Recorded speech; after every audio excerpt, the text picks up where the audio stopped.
All right, everybody. Welcome to this Friday edition of the Leadership Blend with your host Ricardo D. Rice and my correspondent Simone Cherie. and Ronald Newton. All right, so this Friday is a continuation of last Friday, which nobody's ever seen me do because I don't do continuations. But the conversation last week was kind of interesting. So I said, we're going to do it again. We're going to continue the conversation. So our special guest today is Double R. and Vigilante.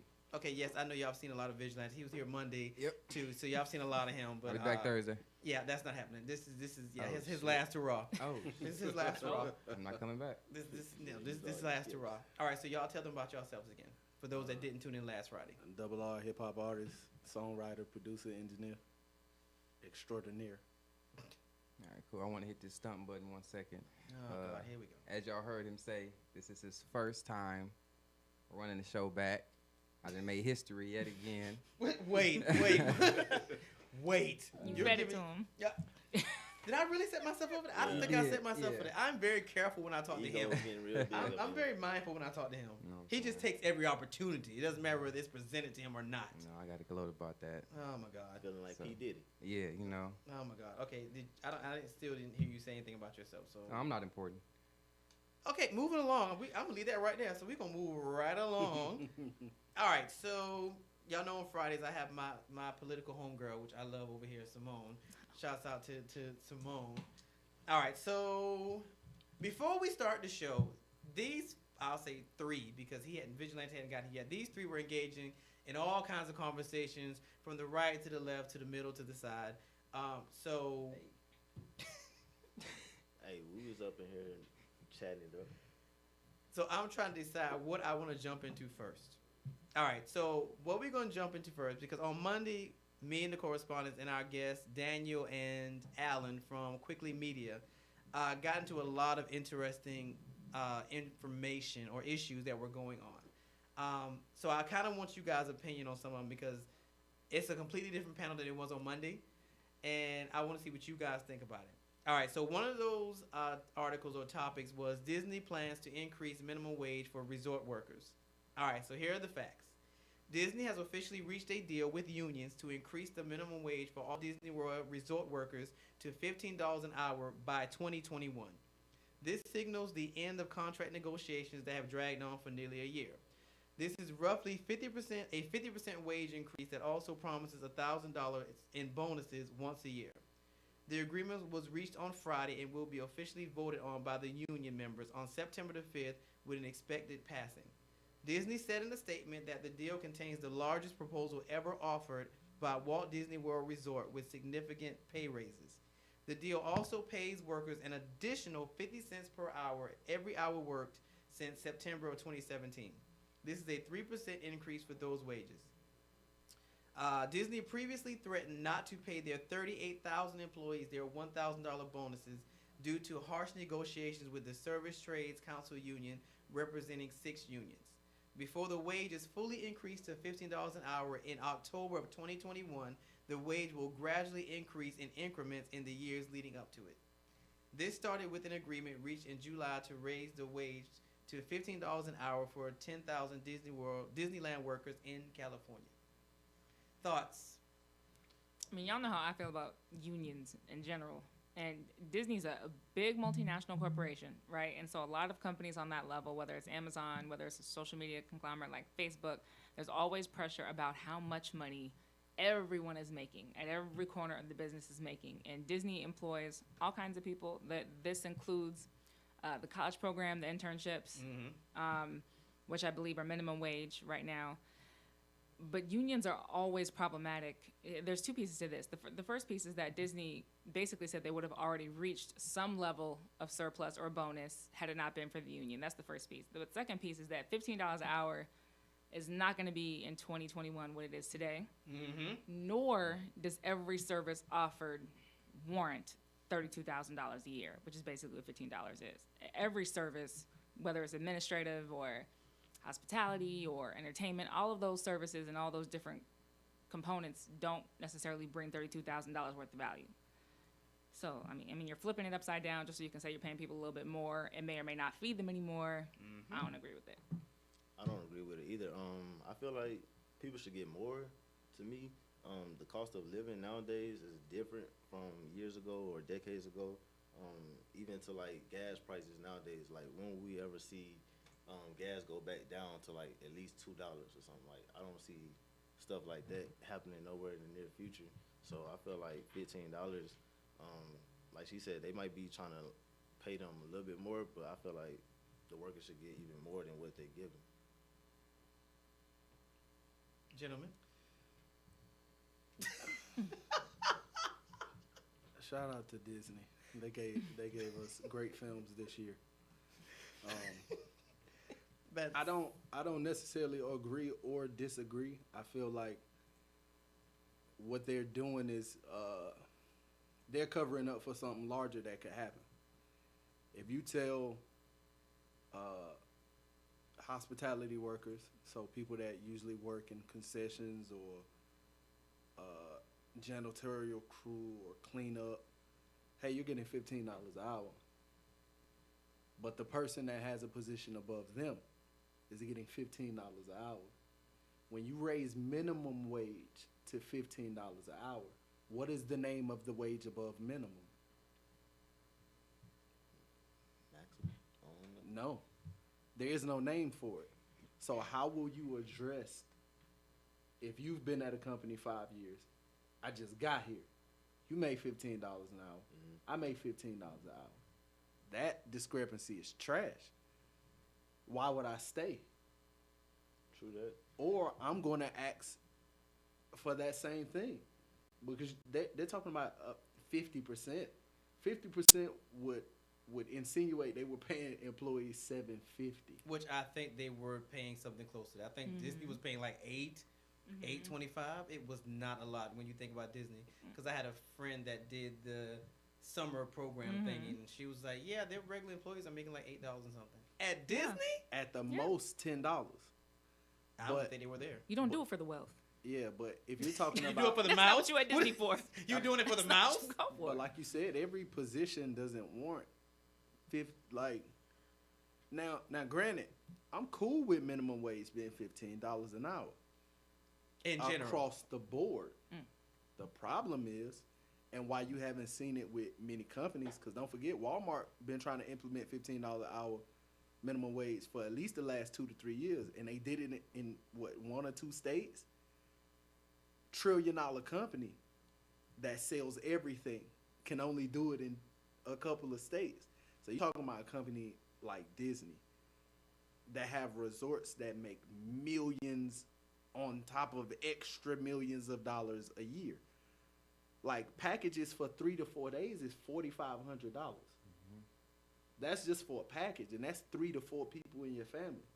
You telling me that if I got to clean a room, I'm getting $15, but the dude that hired me is also getting $15, and the person that's the receptionist getting $15, and then the dude that put the snacks in the snack machine getting $15, and then the dude that come bring the ice from the kitchen upstairs to the 7th floor to put the ice in the ice machine getting $15. Then you gotta. It's not going.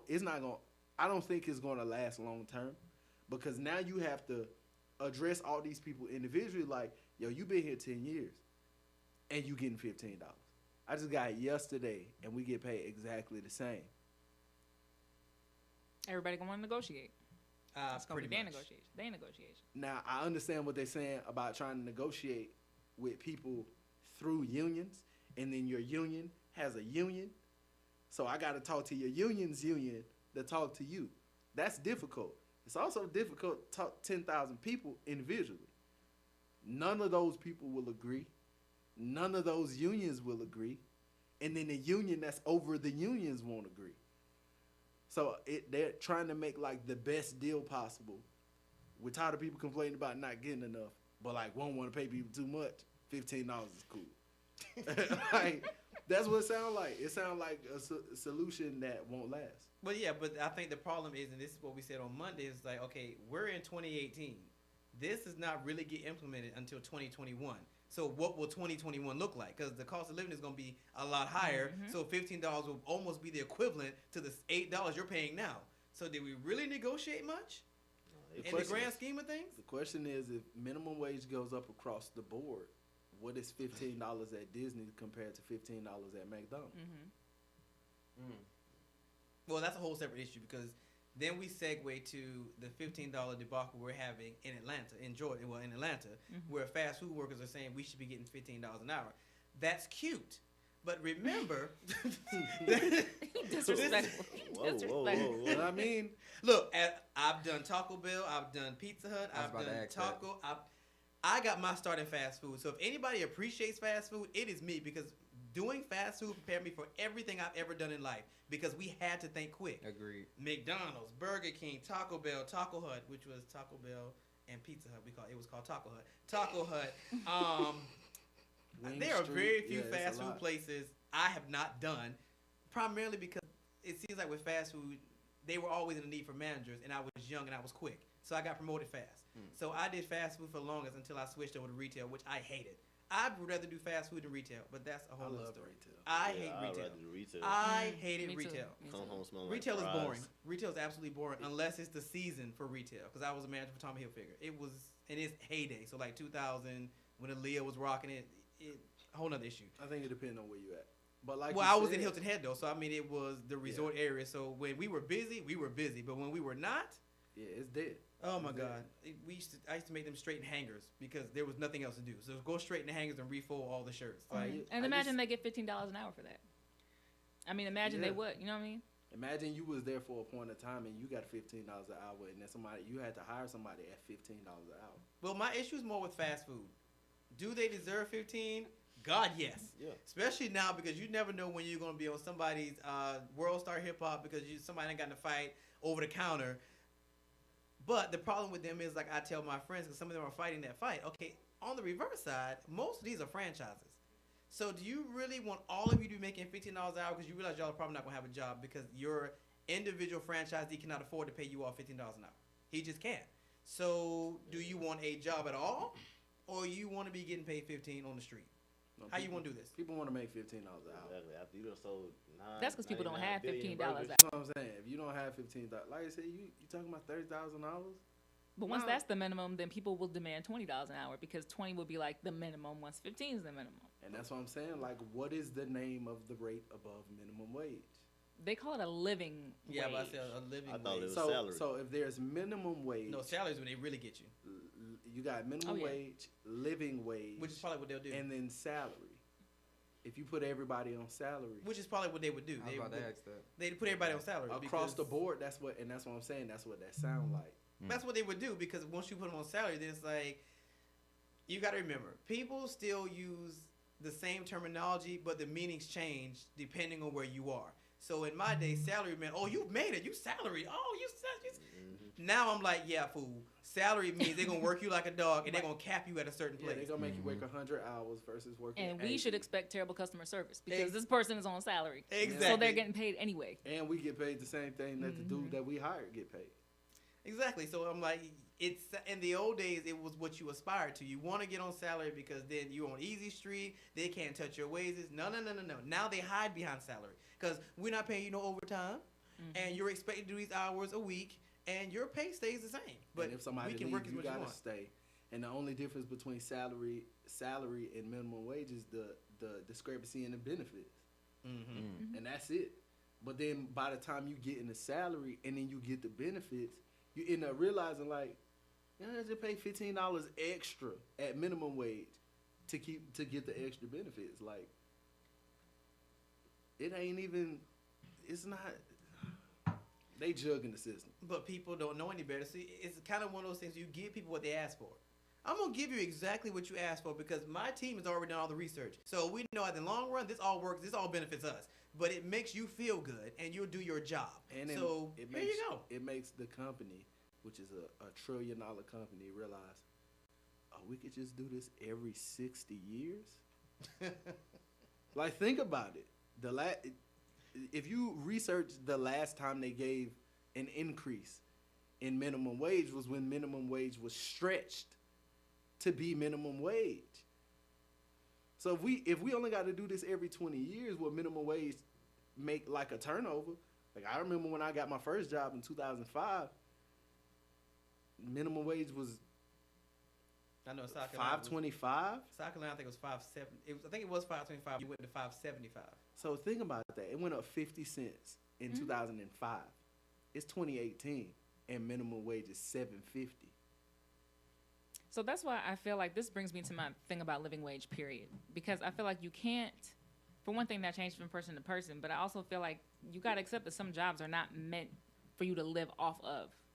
Every job is not meant for you to be able to take care of your kids, see any doctor you want, have childcare, have weeks off. Like, every job is not meant for that. Some jobs are just a small check, small little amount of money, and you need to find something else to do with that 16 hours if you're really trying to live, because this job is not going to be enough for you to live off of.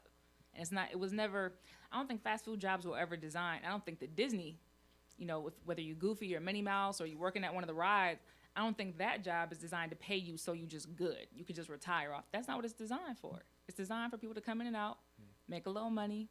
It's not supposed to be enough for all that. Well, I think it depends on the level you're at. Because I have a friend that works at McDonald's, and, well, he's in HR. But even when he was a general manager, he was making... You're talking about being a cashier. Yeah, those kind of jobs. That's over with. Right. Yeah, so I think it depends on the level you get to. I mean, it's just like with any other company, the desire, if you're going to stay, then aspire to some level of management or some sort of corporate-ish. Because most companies do have corporates, including McDonald's. So if you're going to get there and stay, then that's supposed to become the aspiration. Oh, well, I don't want to be the person that, like I used to tell people, it's like, oh, you work at McDonald's? No. I'm not the person that flips the burgers. I'm the person that supervises the person that flips the burgers. So that was always ideology, that if you're going to stay, then you aspire to management, or you aspire to leadership, or you aspire to get into all this other stuff. But again, it's about the underutilization of the stuff they offer, because McDonald's has Hamburger University. So they send their managers to get certified in leadership. It's actually quite impressive when you look at the paradigm. And even the way they do management now. So now and I only know this because of my best friend. So now there's no longer just shift managers, team leads, and stuff like that. No. Their managers have been debied out. So you have a people's manager, you have a produce manager, a production manager. It's actually quite impressive. McDonald's does try to stay abreast of what's going on in the leadership world. I think so too. So I'm like, wow, y'all really do this and stuff. With that pay. But is that how it's supposed to be? Like, only the managers at corporations get higher pay and stuff like that? But if you don't, then what are people going to aspire to?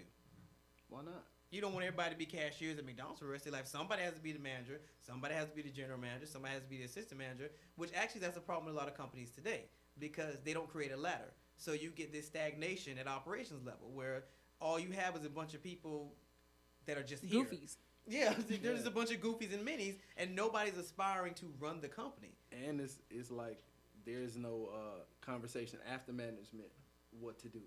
So, like, if you like, most people that get hired at McDonald's never meet their general manager unless he there.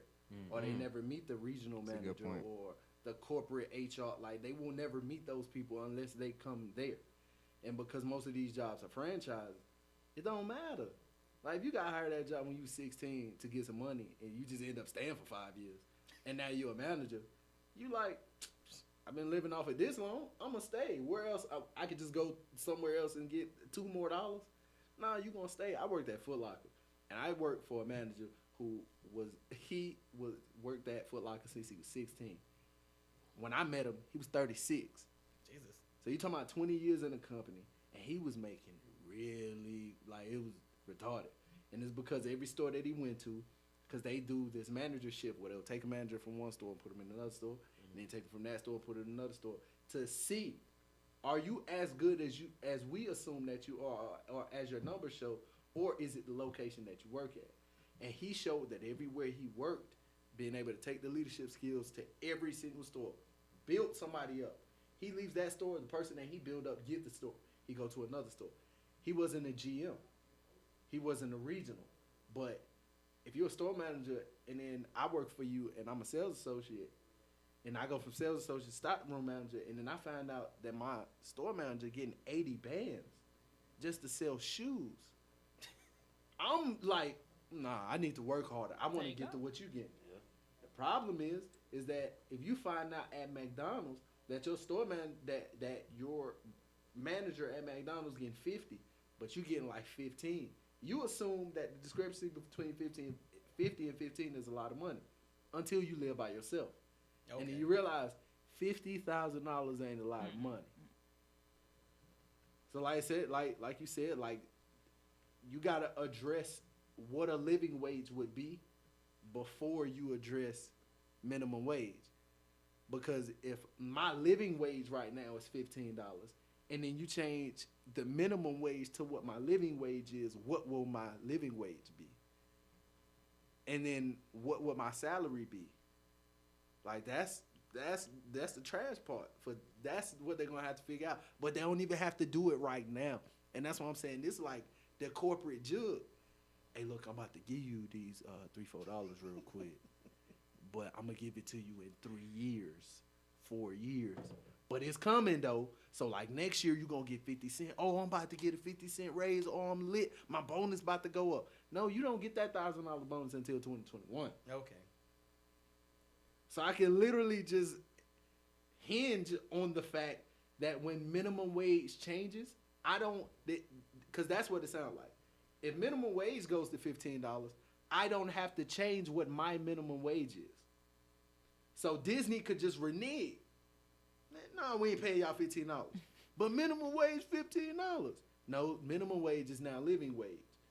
So I can pay you $10. Yeah, that sucks. This the jug, man. The corporate jug, man. Well, but again, when I think of the American dream, and again, we keep using terms, but the definition of these terms have changed, but we're still using them and trying to use them when they're invalid for the time we live in. Because the American dream at once was, oh, you know, you got a marketing job, and when you got a marketing job, you made so much money, and, you know, you got a house, and you had the kids and the dog, and, yeah, get a marketing job now and see how much you're making, depending on where you at and what kind of marketing you're doing. See how much you're making. Especially now. Or a warehouse job, because where I'm from, there were warehouses. So, you know, my dad worked for the local plant, and everybody worked for the local plant. Everybody was good, and we were living good. Well, that plant no longer exists. And this is a very small town. So what are we going to do? Because the plant is what kept the city alive. Well, the plant's gone now. And because you're a small place and customer service is not your primary thing, and you're not big enough, you're not going to attract the Amazon. You're not going to attract the headquarter place. So what are you going to do? But we haven't defined what the American dream is. So, you know, it's like with having education now. I used to be a very big advocate for people going to college. I can't say I have that same debacle, that same outlook now, because unless you pick specific majors like engineering, accounting, things that you know are going to bring you money, you might want to consider, do you need a degree to do what you really want to do? Do you? Because what you're going to do is you're going to go to school, you're going to mass this mass amount of debt. They're going to tell you, well, you know, a bachelor's isn't enough. You probably need a master's. That's another $50,000 you're going to get. And depending on what you want to do, then you might want to consider a doctorate. That's another $50,000. But I feel like society is so much better this way. Because when you're 18, you need to think about what you want to do. You're an adult. So you need to not just sign up to your local college and fill out forms and sign up for loans. Like, you need to think. You need to figure out, what do I want to do before you take on that kind of obligation. And you should have to work and figure out what your skill is going to be before you get it. It shouldn't just be that you can get a piece of paper, sit in class, and then just make so much money and just live off it. I mean, that's cool, but that's over now. And I think it's better because it challenges people to think a little bit more. But the word that you said that kind of stick out is like skills. Yeah. Like, I went to a school, when I got there, they had like a whole car garage. What school? I went to Southside. Oh, he's my. It was Maynard Jackson now. When I went to Southside, they had like a garage. Like, people were learning how to work on cars. Programs like that don't even exist now. Kids don't even know how to change tires. Like, granted, I don't know how to do much on a car. I can change the tire though. Can you change the oil? No. God, even I can change the oil. Hey, look, did my I can't thing change though. no Did my thing. I make Okay, music. here we go. What I'm saying. But that's the I'm a better reach. investment. That's the better investment, though. Same Boy. excuse. A program like that, some specificity, something specific that you plan to do, that you want to do, that you want to learn. You can knock down enough mechanics' doors to teach you what you need to know if you really want to work on a car, and you don't need a piece of paper to do that. I think it's good because less and less do people need to say, well, where's your piece of paper that says that you can do that? Because that piece of paper used to have a lot of barriers, too. It wasn't just education. It was, well, where'd you go to school? Did you go to Ivy League? Did you go to private school? Right. Like, you know what I mean? So there was a lot in that was outside of your control, That's too. too much. If I didn't go to engineering school, I don't know if I would have went to college or not. The regular school format was not for me. And then for me to go on campus, unlimited women, I can go anywhere I want to Oh, go. wow, that's not where I Yeah, thought he was I going. was gonna say, That's back to not That's that. not where I thought he was going. I wasn't- Back to that. I wasn't gonna focus being on campus. I would have failed out of Trust me, college, it's hard. and I wouldn't have known what to do after that. Going to engineering school was a 9-month program. I still got my same laptop to this day. I became an expert marketer. I got into acting. And boom, the American dream is alive and well. First of all, let me address this. Flunking out of school is not a bad lesson because I did it. I started my associates. I actually had a full scholarship to a 2-year college. I was fresh out of high school, so I got there. Was like, oh, this is the joint. And then I got to my second quarter. I was like, yeah, I don't know if I want to do this. I lost the whole scholarship. I dropped out of technical school for 2 years, had some odd jobs, did some things, and one day someone was like, yeah, you got to do more than this. This is not going to work. So I went back to technical school after 2 years and finished that. My advisors felt like I should go to law school. So it was okay, if you're going to go to law school, then you need to get a bachelor's in political science. Nobody told me you don't have to major in political science to go to law school. I didn't know that. So I did boring political science, finished that, and was like, yeah, I don't want to go to law school because it's too much money. I'm good. I don't want to do that. So then I decided to get an MBA and all that good stuff. But the point was, had I not flunked out and did the wandering around to realize, okay, for what you probably want to do, you probably do need to go to school, I would have known. So it's a toss-up. You just need to decipher what's good for you. And then I also didn't know about interdisciplinary studies. Nobody told me about that you can kind of put together your own Your own syllabus degree. and get it signed off by the interdisciplinary chair. Nobody told me that until I was almost done. I was like, wait, so you're telling me I could have created my own syllabus and you sign off with it once we sit down and I show you where I'm going, and I could have been happy? And I could have came in here and brought in this. I could have brought this thesis to you at the end of the year without having to come see you every That's day. what most students should be doing. I Like, sell your life plan, and if you want to take these classes, sell exactly what you want to learn and why and what good it is. But if you had that's how. And I don't want to say it like kids is dumb, but Go ahead. that's how you weed them out. Imagine, think about this. I was in the band, right? I played 4 instruments. what for? Ooh, I played drums. I taught myself how to play keys. that's a big deal. I played tuba. I played I quads. knew it. So being in a band, I didn't want to be think about how many drum majors that you ever knew that went on to be music theory teachers or even band instructors. I only know one person that was in the band with me that still teaches music. I was drum major in high school. She worked at a hotel. She was a drum major. But that's how you weed them out. If you don't have those things in school and say, hey, you can join this, you could be in this, you could do this, you could do this. Now it's just play sports, ROTC, band. Well, I don't want to be in band because I don't want to be in the band. I don't want to be in the ROTC because Look funny. I ain't finna have nobody slick spitting on me. Yeah, I think I ain't that already good at one sports. semester. So what are you left to do? Well, that was actually the conversation when I covered the critical issues forum with education. Those were the 2 main issues: performing arts and vocational schools, because it was the state superintendent race, so it was Otha and I think Richard Woods. I hope I got that right. And those were the 2 main questions that they were getting asked. So, okay, well, we talked about a labor shortage a while ago, especially in fields like building a house. So electricians, welders, all that stuff. They're dying art forms. So the question was, Are they? In theory, I mean, the money's there, the positions are there, but the labor's not there because people aren't going to school for that kind of stuff. And people lazy. Think about it. What do you mean? They're taking our jobs. Who? That's a new segment. That's what I'm saying. Think about it. Oh my God. Think about the guys that you actually see building the house versus the guys complaining about not being able to build a house. If there's a guy that'll build your house for $40,000, and then there's another guy who he said, "Well, my going rate is $100,000. I'm gonna pay $40,000." Right. So is it a dying art form, or is it that people aren't willing to compromise for the check? All right, and on that note, we're going to take off. On On that note, we're gonna take our David first break, and when we Arquette. come back, more current events. Then we'll get back into this whole hip hop thing and finish the unraveling where we started last week. So stick around. The Leadership Blend with your host Ricardo D. Rice. Life comes at us fast. One thing that gives us comfort is knowing that someone is there when you need them. Well, at Pleasant Hills Insurance, that's our promise to our clients. Call 770-910-7460 today or visit our website at pleasanthillsinsurance.com for your free, no obligations quote on retirement and life insurance. Many of the large agencies have turned their back on the retired workforce. At Pleasant Hills Insurance, if others can't qualify you, very often we can. Pleasant Hills Insurance proudly provides options for preconditions. So call 770-910-7460 or visit pleasanthillsinsurance.com today for your free, no obligations quote on retirement and life insurance. Pleasant Hills Insurance, we're here when you need us.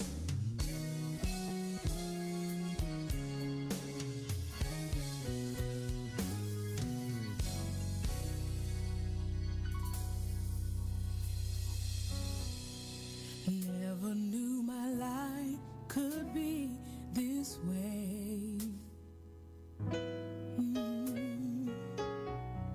I never knew the sun could shine all day.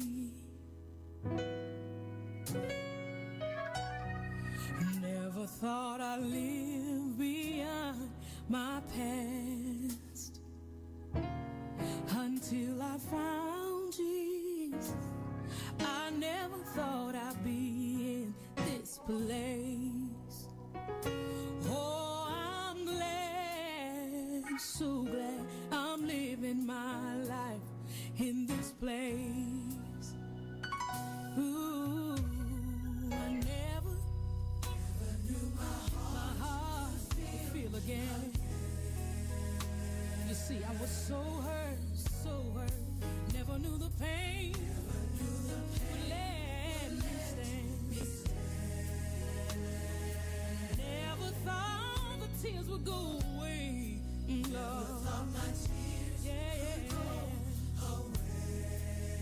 Until I found you, Jesus. I never thought I'd be right here in this place. Oh, I'm so glad.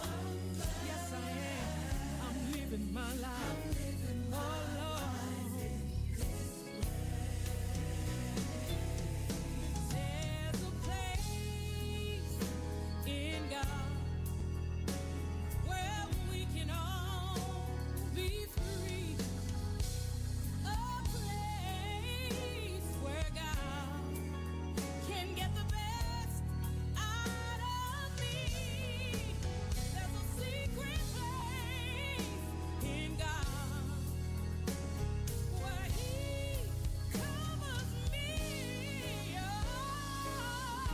Oh, I am so glad. Yes, I am. I'm living my life.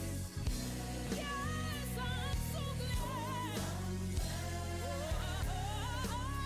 I'm living my life.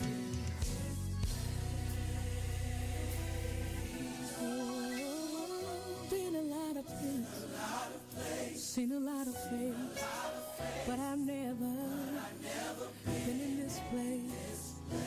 Time and time I never thought I'd win. Oh, Lord,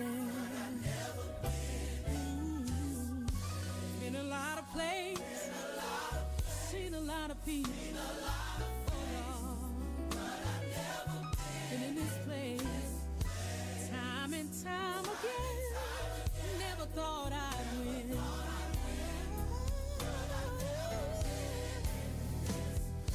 I've been around the world, seen a lot of people, but I never thought I'd be here. I am amazed that I'm in this place.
All right, everybody, we are back on this Friday edition of the Leadership Blend with your host, Ricardo D. Rice, and my correspondent, Simone Cherie. And Ronald Newton. and our special guest. Double R.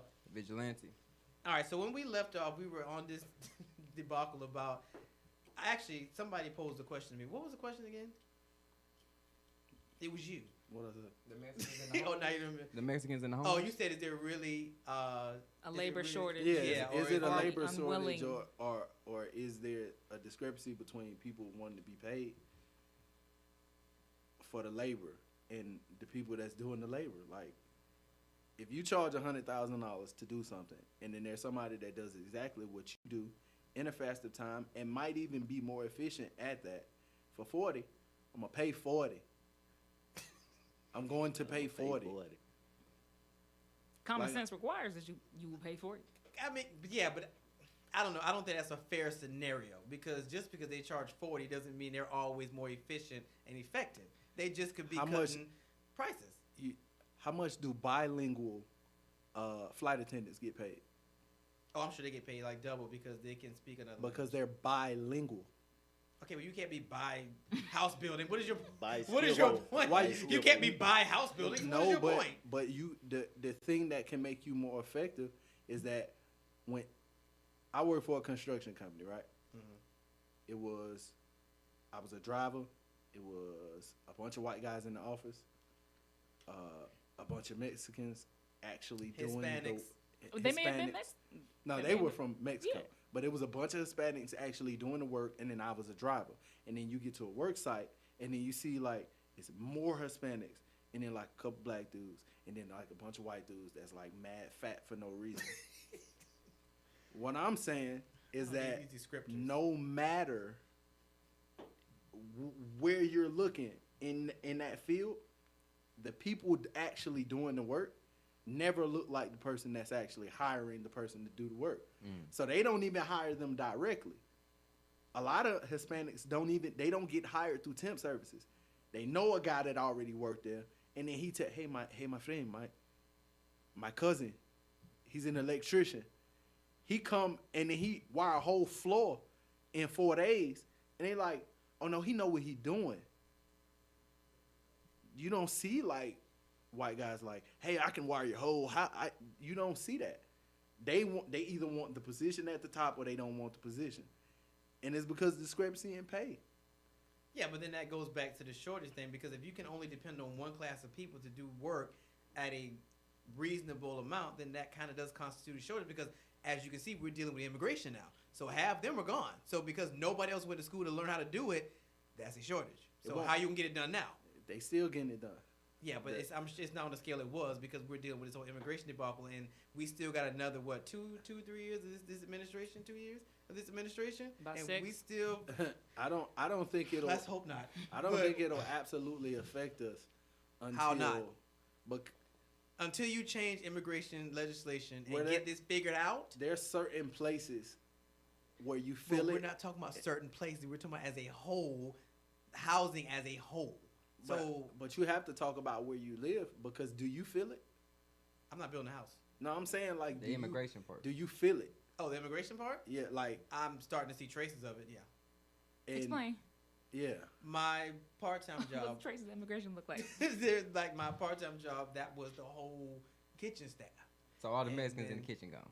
pretty much. Okay. And it was because the debacle with this scenario. So it's like, oh, so now we have a problem because what they were making, they were happy with. You're not going to be able to replace them for what you were paying them. you gotta pay somebody. So else. what are we going to do now? So what Because- demographic did y'all rehire with? We didn't because we can't find it. That's the shortage. There's nobody in the Because we kitchen? can't- There is, but the mixture of Compared. minorities that we already had, Mhm. so they're just kind of holding it down, which is what you commonly see when you see the downsizing structure in like corporate and stuff like that. I'm gonna get rid of you because you cost too much, but I'm gonna throw all your work. I'm gonna divvy up all your work between the other 3 people that were under you. So that's kind of what we see. The main people who did all the prep, who did all the cooking and stuff, they're all gone. So there are people that were behind them, which is probably more of us. Now they're picking up the slack, but they're complaining because it's like, okay, well, I don't get paid 2 checks, so why do I have to do 2 jobs? So there's that shortage now. Like I said, that's why I said traces because Okay, I get you that. That they. I understand it, but I think like traces is it's ambiguous. Like, Well, I can't say full out because I can't base my situation and make it the status quo. So that's why I said traces, of seeing it, because even at my level, which is very basic, because my part-time job is very basic, but I've seen it. So I'm just like, whoa, this does hit close to home because they're doing a lot of jobs we don't realize they're actually doing until they're no longer doing it. Don't it kind of feel like a jug on the country though? What do you mean? What you mean? So think about this. Oh God. You remember when everything was working, but people was complaining? Now nothing works. You got to further explain. I know, right? What's You not and this, working? So like 2 years ago, 3 years ago, this same thing was happening. I think that people don't understand how long this is, because my dad was in the military and he told me like the things that we're starting to see, they've always done. I will actually agree. And with President Obama did a lot. Like he did. His nickname was Deporter in Chief. He got rid of a lot of people who were only here on visas or who were not supposed to be here. And A lot of them. and I don't necessarily fault him for it, because at the end of you're doing your job. I understand. The discrepancy is you would send the whole family back. Now, granted, you born here, that's one thing. But like this guy's like, nah, you get to the line, we taking the kids. Now that's also not new. That's not new. That like we every time there's been a conflict between America and anybody, that's the first thing that they did. You get to Hiroshima, and as soon as you hit the ground, or you get to Germany, and as soon as you hit the ground, the first thing that you would see would be women and children, and you would separate them, and then you get everybody be like, all right, hey, man, I just want my kids back. And that's what you're starting to see. And the problem is that it's always been like this. Nobody was complaining, though. Now, everybody's complaining like the problem different. We've always had the problem. Like, the problem isn't different. So in March, what changed was that Sessions, the administration, and Jeff Sessions announced that it would become a crime. And then, so now there's the incarceration of people who are at the border versus before, deportation is one thing. But when people have to go through ICE, when they have to go through the court process, and that's a long process, and we have to actually lock people up, they're not locking up babies and spouses with those people. But so that's where the separation is coming in, is that it used to be a problem, now it's a crime. Now we're actually charging people who aren't even citizens with breaking the law by trying to enter illegally. So now families are separated, but what's the alternative? You lock the kids up with those parents, and then everybody gets to be incarcerated, assuming there was a place for them to go, which there's not. But you can't round everybody up, But now we're saying, now I feel like people are saying, well, send everybody back. But when we were deporting people like crazy, then that was a problem too. I mean, it just was. Nobody liked that. Like that. It's like a lose-lose. Damned if you do, damned if you don't. Because you can do your job, or you can not do your job and let this guy who and whatever, I don't even know what these guys doing for real. But it's always been happening, and I think like that's the problem that everybody is seeing is the problem for them. For everybody that's been paying attention, the problem is that nobody was paying attention. This is true. Oh, that's dope. This is true. But then that takes us back to technology. So is all the stuff that we're seeing, is any of it really new? Police brutality on the level we're seeing it. Yo, we watched Rodney King get stomped out on TV. over and over and over and over and This is over. true. But was that an isolated incident, or was that the beginning of where we are now, with it being actually filmed and people going, wait. So this is actually still going on? Wait, now we're seeing 5. Is this still going on? So I mean, The young man killed in Oakland at Fruitville. They had it on camera. The old Nokia joint, the fat one with the flashlight and the what? That was my first phone. He's Nokia. describing the phone. But The see, phone. The bar phone. it You makes have a no big Nokia? difference though. Like the algorithm, because that shareability that you're talking about is a thing in and of itself. Like, it's not that things haven't been happening, it's that people see everything now. Yes. And things are sent to you in a way that's strategic, and that's what a lot of people don't understand when they open their Facebook feed or their Twitter feed. and then that's the Even first Google, thing they see. it's the first thing you see because that's what you're looking at. So a whole bunch of black people are seeing a whole bunch of white people calling the cops on black little lemonade stands, and they're seeing people get stomped out because that's what you keep looking at. On the other side, a lot of, if you're a Southern white rebel, you probably seen a lot of hippies and activists and people complaining and stomping on the flag and burning the flag because that's what's making you mad. Like, it's all fed to you, but people don't really appreciate and swallow that enough. So it feels like it's everywhere, but really it's being fed to you. Like, it's the algorithm. It's already, And that's something we won't understand. Like, we won't even understand the tech enough to be like, yo, how and why? Like what she's saying, like with the way it was explained to me is, you go on Instagram, right? You see a girl in a bikini and she twerking. You like it. You close your Instagram. The next day you go on Instagram, you see the exact same girl, but then your feed automatically updates to another girl just like her. So the things that you like and view, because a view, you literally only have to view something for 3 seconds for it to count as a view.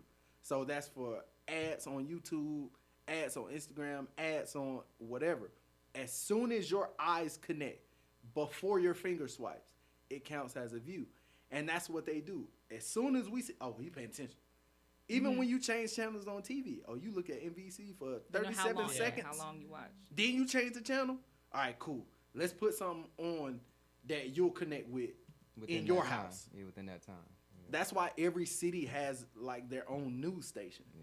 Like there's national news and then there's local news. What we don't understand is how everything nationally doesn't, like, how you telling me that stuff don't affect me? Like, you don't usually find out about the things that happen nationally until it affects everything that happens locally. But these things are connected. Like, if I vote a governor or a mayor or a councilman here, they got to go there. That affects me, like, directly. And I don't know if it's ever going to get to a point where we understand. There are people that understand and people that don't. I would agree. And we like caught in the middle.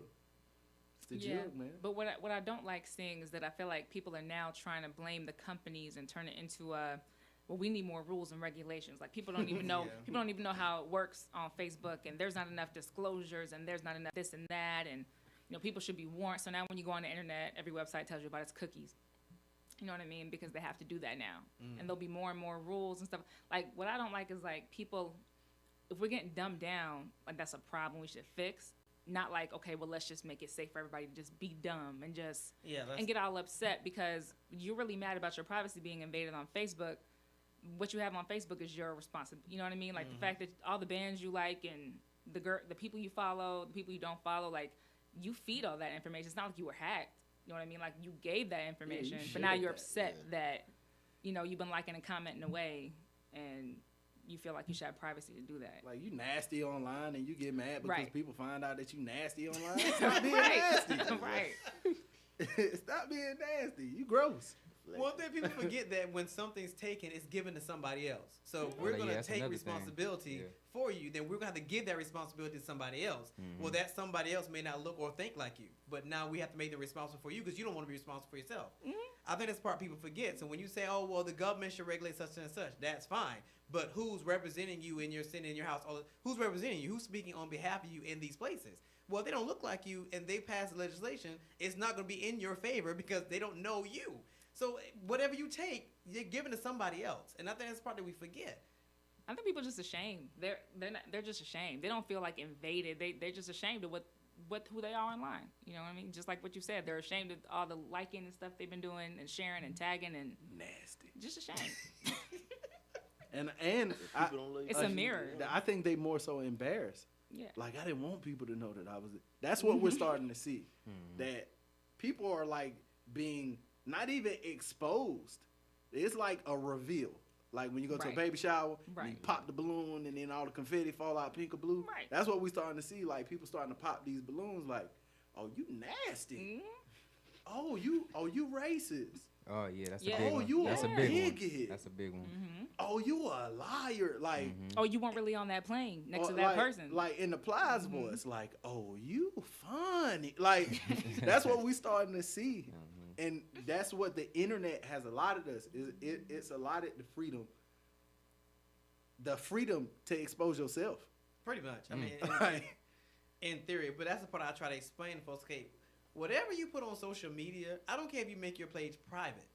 Whatever you put on social media, if it goes up, it's somewhere. Even if you delete it, it's still somewhere. Like there's Right. never, it's never just wiped away. It's on somewhere. So if you put it up, that's it. Like there's no, oh well, I deleted it. Yeah, but it's somewhere. Somebody can find it somewhere and bring it in. Like it's not gone. And that's the part I don't think people understand. Well, I took it down, but you put it up. Oh, I thought I put my phone on private mode when I was on them nasty sites. Like, no, my God. Incognito. Yeah. Incognito mode. That's why I love Is Snapchat. what they were thinking about. So I mean, again, so then that poses the question, which we were talking about last week about imprints and fans and followers and all that good stuff and all that jazz. So having social media, I guess the problem has become now. People have to be defined by their social media. So with y'all being artists, there's an expectation that you have 15,000, 16,000 followers. That's the expectation. And if you don't, then you're not a credited artist, be it independent or be it on a label. Either way, Right. you're not hot. That's the expectation. So how do we get around that? Because that's what's expected now. I looked at my Instagram last night and was like, whoa, I only have like 1,500 people follow me. I'm supposed to be a personality. I got to get this number up. But then I went to YouTube pages and I'm like, they have like 15,000 followers. Like, how do we do this? The difference is the engagement. What does that mean? I put up stuff. I With your put up followers stuff. and stuff like Yeah. that. Being able to engage, like, Entertain. can I post something and then these 15,000 people engage what I post? When you say engage, we talking about a step beyond just liking? Yeah, like, watch, actually click a profile or a link that I have on my page. Will they go listen to my music?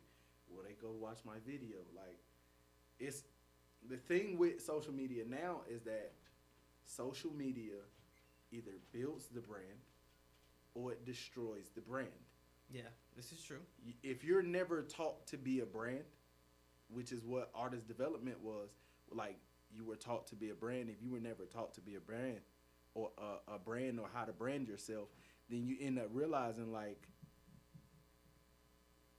dang, like I got all these people that's doing all these things and I'm trying to get on and I got all these folk that paying attention, but are they really paying attention? I suppose that's true. All right, so we have a caller on the phone. So caller, you're on the phone with the Leadership Blend and Simone, Ron, Double R, and Vigilante. What is your question or a comment? Well, I pretty much have a comment. This is Mark Anthony, and you guys are talking about Latinos and stuff like that. And I just wanted to say, my name is Mark Anthony. I'm not actually a singer or anything like that. But what I can say is that I have worked with Latinos and had a chance to talk with all Latinos. And to tell you where I come from Las Vegas, which is actually West Coast, obviously not too close from California. And pretty much, Las Vegas pretty much built on Latinos' backs. And pretty much what it is that, number one, they're willing to work and do anything, out and right at a low rate. But also, there's a unity that goes on with them. And they're like masters when it comes to construction, landscaping, and just about anything. But, and there's a lot of influx. I know now I'm here living in Atlanta, and now I see a lot of influx coming here, coming this way as a wave. And the fact is that, you'll have somebody, a point person, and they will call, for instance, give you an example, say, for instance, I'm not trying to be funny, but they'll try to call Mexico and say, hey, guess what, we got some work out here, and, influx will come here and work. And even though the owners that they have that particular construction company is also aware of that.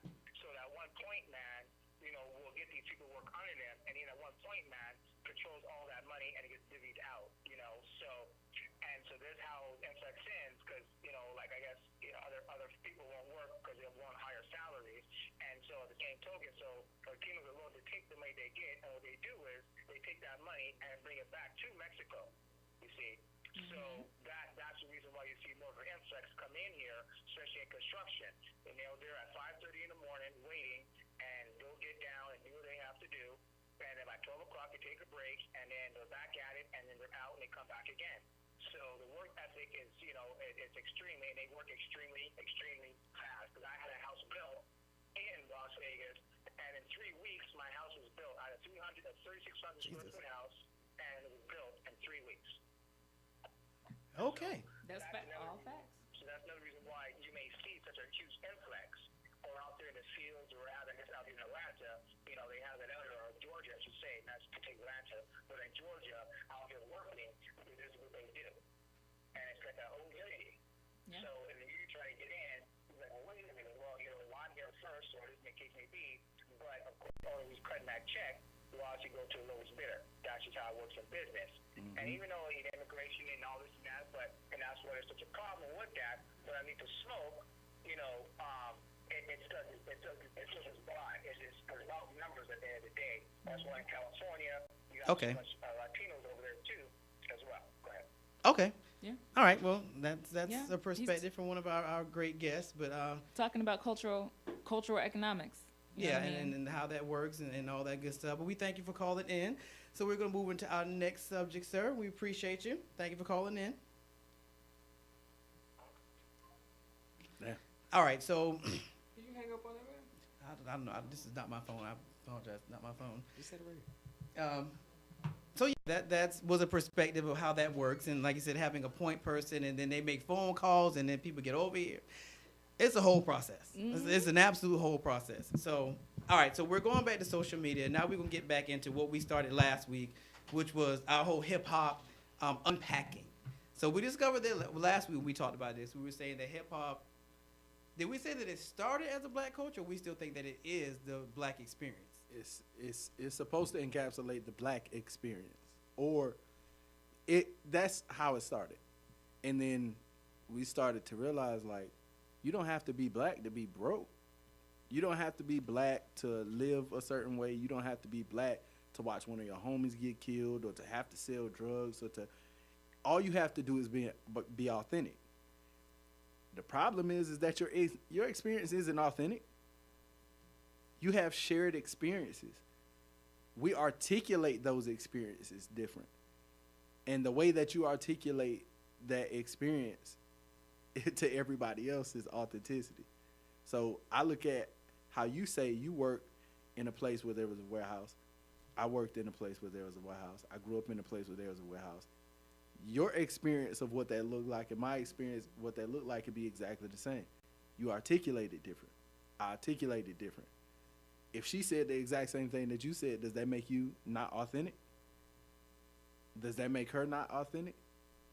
So it's like a perspective thing, because we want to hold on to this thing so bad, because all other cultures of our music or music in our culture was taken like that. Rock and roll. It's our experience, and then everybody else get to sing our experience. Those my words. I you know what I'm saying? That's not authentic. And then you go to like blues, and then you go to jazz, and then you go R&B, and you say, all right, they just like, nah, that's us. Nah, that's us. Nah, that's y'all. Nah, that's us. And we trying to hold on to this thing. We trying to hold on to this feeling, and we don't understand that. And I don't want to say we. I'll say certain entities don't understand how global the experience it is. Like, they're starting to realize it now. Like, we've seen it probably like the last 20 years, because hip hop isn't old. It's 40 years old. Less than 40. 1975. Mm-hmm. First recorded song was in '79. So yeah, Who recorded this one? the hip hop. Yeah, Was that Sugar Hill? yeah.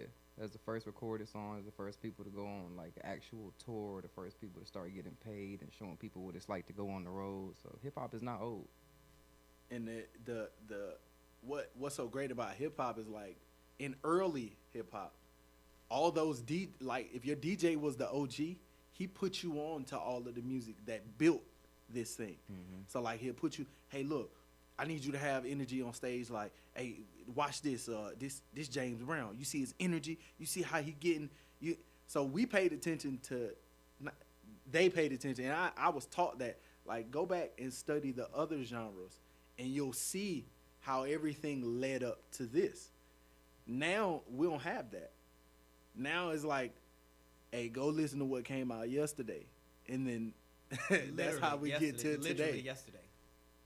Like, what came out literally yesterday? Literally, what came out yesterday? Because like I said, the people we started talking about last week, I was like, I don't know these people. Like I don't know half these names. I've seen them when I'm vaguely listening to the radio at work and something catches my ear.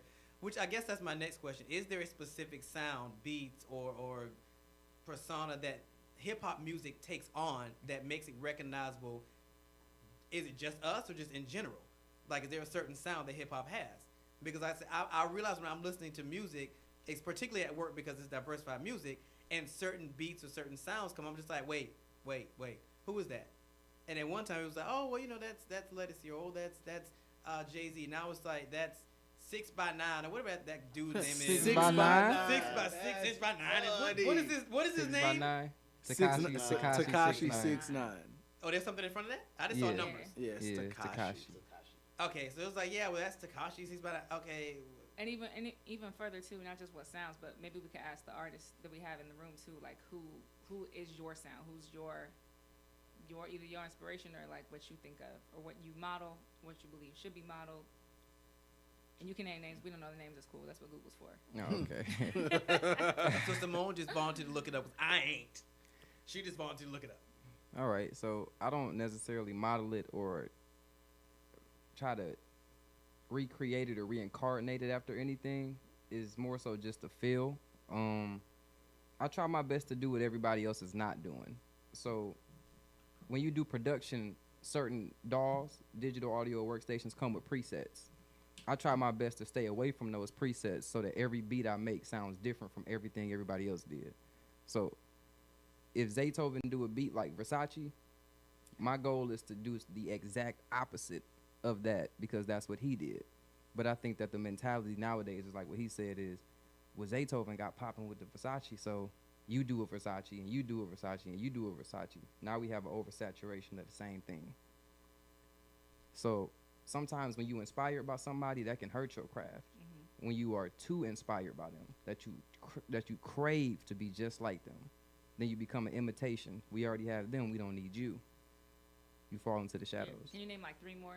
If you're talking about people you don't want to be like or you try not to be like. You trying to get him in trouble? You might have to do I just want to hear names because I point. feel like that's how most people understand the kind of sound, the kind of things that you like. You know what I'm saying? If you put it in a box and give it a label, they may not get it. But if you say, if you say Tekashi 6ix9ine, they're like, okay, well, maybe I kind of get it. If you say Eminem, or if you say like, well, I'm a Nas, Common, I mean, people kind of need to understand. The thing about being in a box is there's 2 different spectrums to look at it.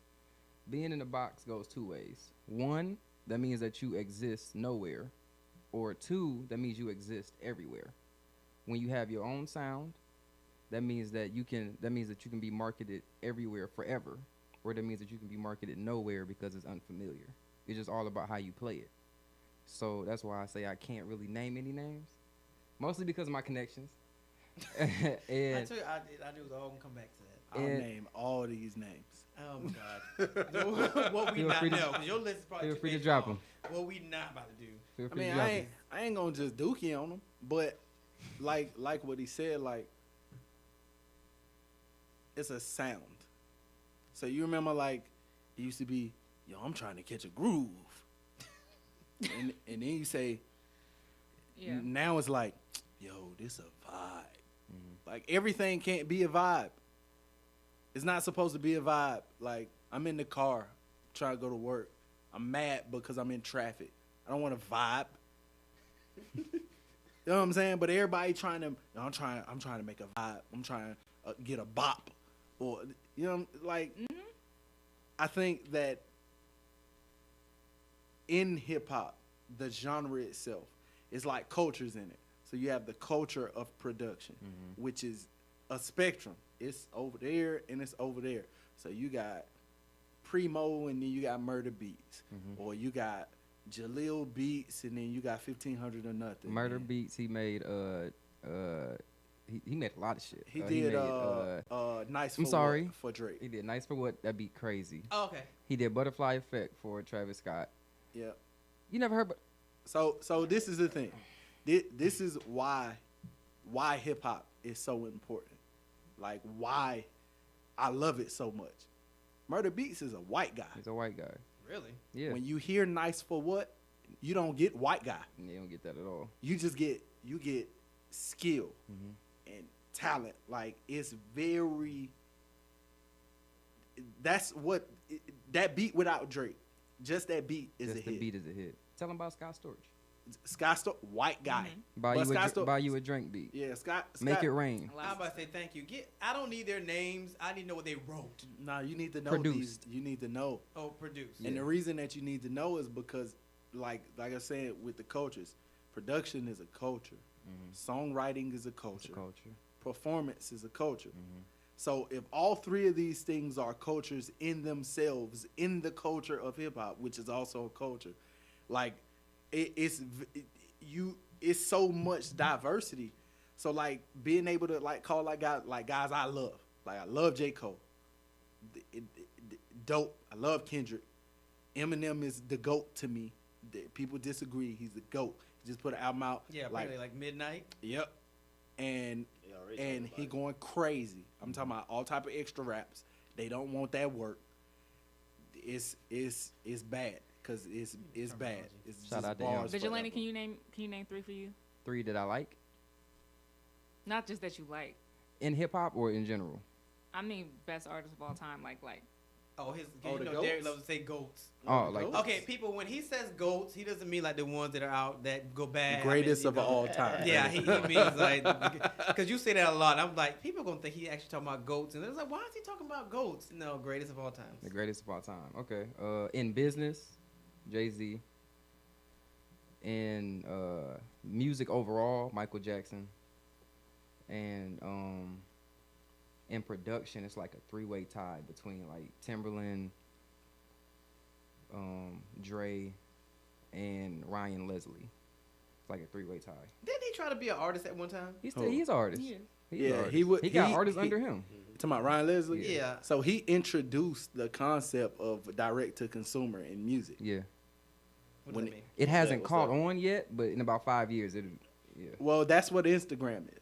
Instagram is direct to consumer in marketing, not with music. Not with he music. introduced it with music. Strictly. So being able to create a website, you go to my website and buy my music.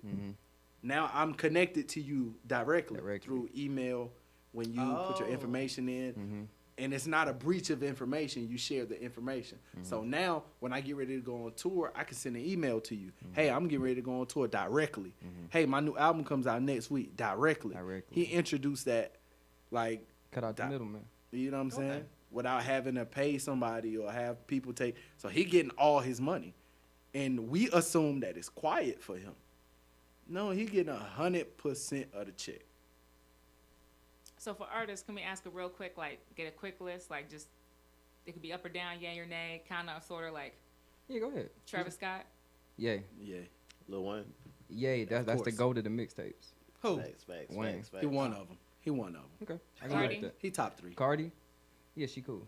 I like Cardi. She I cool. think that we didn't think the potential that we saw in her online would turn into this. Yeah. Yeah, that's a fact. And she turned, like I said the last time, being able to turn potential into something tangible. That's what she did. But I like what you said last week. Is you said that sometimes people will cash in to see you fail. Yeah. That stuck with me all week. I was like, you know what? He's actually on to something. I'm not gonna lie. That's why originally why I started following Cardi. But I was like, there's no way this girl, because like you said, everybody had tried to do it on Love and Hip Hop. Oh, I'm a stripper and now I'm trying to do music. There's no way this girl is gonna be any different. And to see her get there, now I have a newfound respect for her. But I initially cashed in because I was like, she's gonna be another fail state. But at least she's entered. Her ride is more entertaining than a lot of these others' rides to get to this acclaimed I'm a rapper status. And we're starting to see it now. We're starting to see a lot of a lot of dancers. Just Britney. Music. Oh man, I love just Britney. You would. You Music. probably like the Apple Watts girl too. She's so thick. What about Takashi? I'm gonna ban you from talking if you can. Stay focused. Thick, thick, thick, thick, thick, thick. Oh, about Jesus. Takashi 6ix9ine. We just brought him up. Go ahead, bro. Y'all fans? I like Takashi. I think he has potential in music, but his talent is marketing. His skill is marketing. Being able to market. The last time we saw somebody like him in the industry was 50 Cent. 50 Cent, yeah. And we see what he is. Yeah. We see what 50 is. 50, the last 5 years, 50 has been the guy. He gave us power. I don't like that show. But yeah. Kim. What You don't time like is that Oh, show? bye. I don't like that show. A lot of I people don't really like mad. it, but you just, it's huge. I mean, you just respect. Yeah, the no, I show. don't like it, but I can respect You being dis- able to do you that. You like disrespect. Empire? Catch me on Sunday. I used to like Empire. Okay. I always thought that Empire was like if you tried to turn Annie into a TV show. But the respect that I'm a singer, so I like singing. But I respect the Empire because it blended music and TV in a way that only to me Glee had done previously, and Glee did so many different genres. I feel like Empire was strictly R&B, hip hop, all that stuff, and I respected it for that, and I respected the fact that they put real actors in it. So you had Terrence, you had Taraji, so I respected it. I think that's the thing that made Empire. Yeah, but the elements were good too, and you had Timbaland doing the Hustle the and soundtrack. Flow. Right. I'd never seen that. The though. movie. The I'd never movie seen It's like a ghetto version of is Empire. it's the movie version TV of version, Empire. Of Empire. I thought that too. If Well, you, that's what people. The kinda music said. had a big impact too. It had a great soundtrack the first season. Actually, the first was the best, but the Yeah. second one. was But then the decent the storylines second. were better too. They were really Yeah. telling stories the first season. Now I feel like. It's on the downslide. I ain't gonna Well, what lie. I feel like what happened was I think that they did not expect Empire to be as big as it was. And when it blew up, everybody was like, "Okay, so what's next? What you gonna do next?" And where you went from, "Okay, we can do what we want to do now." It's like, okay, the station's going, "Okay, we haven't seen these numbers since American Idol. You got to keep this going. So what are you gonna do?" Then it was like, "Okay, well now we're getting pressure that we were not originally getting when we did season 1." Because I feel like when you watch season 2 out the gate, it was just kind of like, so the very first episode is all cameos. yeah, So 'cause everybody, it's their mama showing up just to say hey or peek their head and say something. When did we start doing that? We're character telling development. stories. And that's what you're starting to see, like the decline of the TV shows, is if you wait because they were what season 6, I think 7. like 5. I don't think they're that far. I think it's like One 5. of the two, 5, 6, something like that. Yeah, they're Nah, somewhere in 'cause between. They came out the year before Power, Yeah. Yeah, and how did they do Power their is on seasons, 7 though? 5. But how So- do they do seasons though? I don't know because they got a lot of episodes. What I'm Yeah, saying so is how do they do seasons? like with Power, character development is kind of it's the gift and the curse for Power, because a lot of people don't like what the characters are turning into, but they can't stop. Like they're interested, but they don't like it. That's the gripe. Like I don't like Dre. I don't like. Yeah, and it's strong too. It's I strong. don't like Tyreek. I don't like Tyreek. Tyreek. How he just his sister just died and now he a kid like. It was the same thing you saw with Empire. It was like, okay, we don't like And- Boo Boo Kitty because you know Yeah, she yeah. out here sleeping with Lucia's son, and you see that. Yeah. My only problem with Power is we go back to the image of the black man. Why he got to be a drug dealer? Haven't we fought this fight already? So why are we back to this place? So why That's we- my only gripe. Why do you like Empire? I like Empire because of the elements. Lucius He was, was a drug a dealer. Right. no, He was a I mean drug in his dealer. past, but he He wasn't was a drug still, dealer in his past too. Exactly. When I watched the first season of Power, This sound all biased. I saw was no.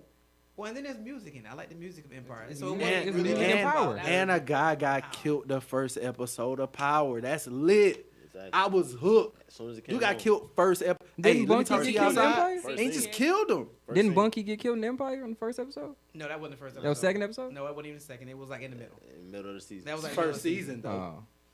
Empire got better Like music. Cookie was the how you beat up your man every season. Like granted, Taraji is like the truth. Yeah, she cold. I assume that Taraji got hands. But every season you beat Lucius up? Every She does season. not beat Lucius up every season. Bro. She'd be dead without Bro. her Not physically. Bro, she almost killed this man. a few times. Well, I mean, Everybody in the In the family same almost killed. season. He's a lot to deal with. In her defense, he's a lot She to is deal with. too. But the show is great, and that shows you the power that this culture has. Like like for us to be able to turn what we do for a living into something that the world view as like, yo, this is great. This is that. Think about how people view hip hop before TV. Hey, this is that rowdy music. This is this, and then you start to see the videos and like with like video music box and MTV, like you start to see videos and you start to see depictions of what they're saying so you can connect with it. And then for this younger generation, that's how they're able to do it now, is through TV. And they're doing it with the movies. Like when you catch a hip hop song in Transformers, you're like, what this got to Yeah. do with anything? Oh, like that's not good. Empire and Power, white middle aged housewives love those shows. Love Yeah. both of them. Love and hip hop. it's The top weirdest two thing. TV shows right now are urban shows. That's dope. It's kind of weird. All right, so we can go ahead and take our second break, and when we come back, we're gonna get more into this whole hip hop culture on the Leadership Blend with your host Ricardo D. Rice. Every now and then, I remember when I went out on my own, searching here and there for someone to care, feeling so all alone, but his love did not come to an end. In my weakness, your grace was greater than my sin. Over and over again. The moment came and went. I was feeling discontent. Where was I supposed to go? Then you came along, making right what once was wrong. Your love never failed, and now I know.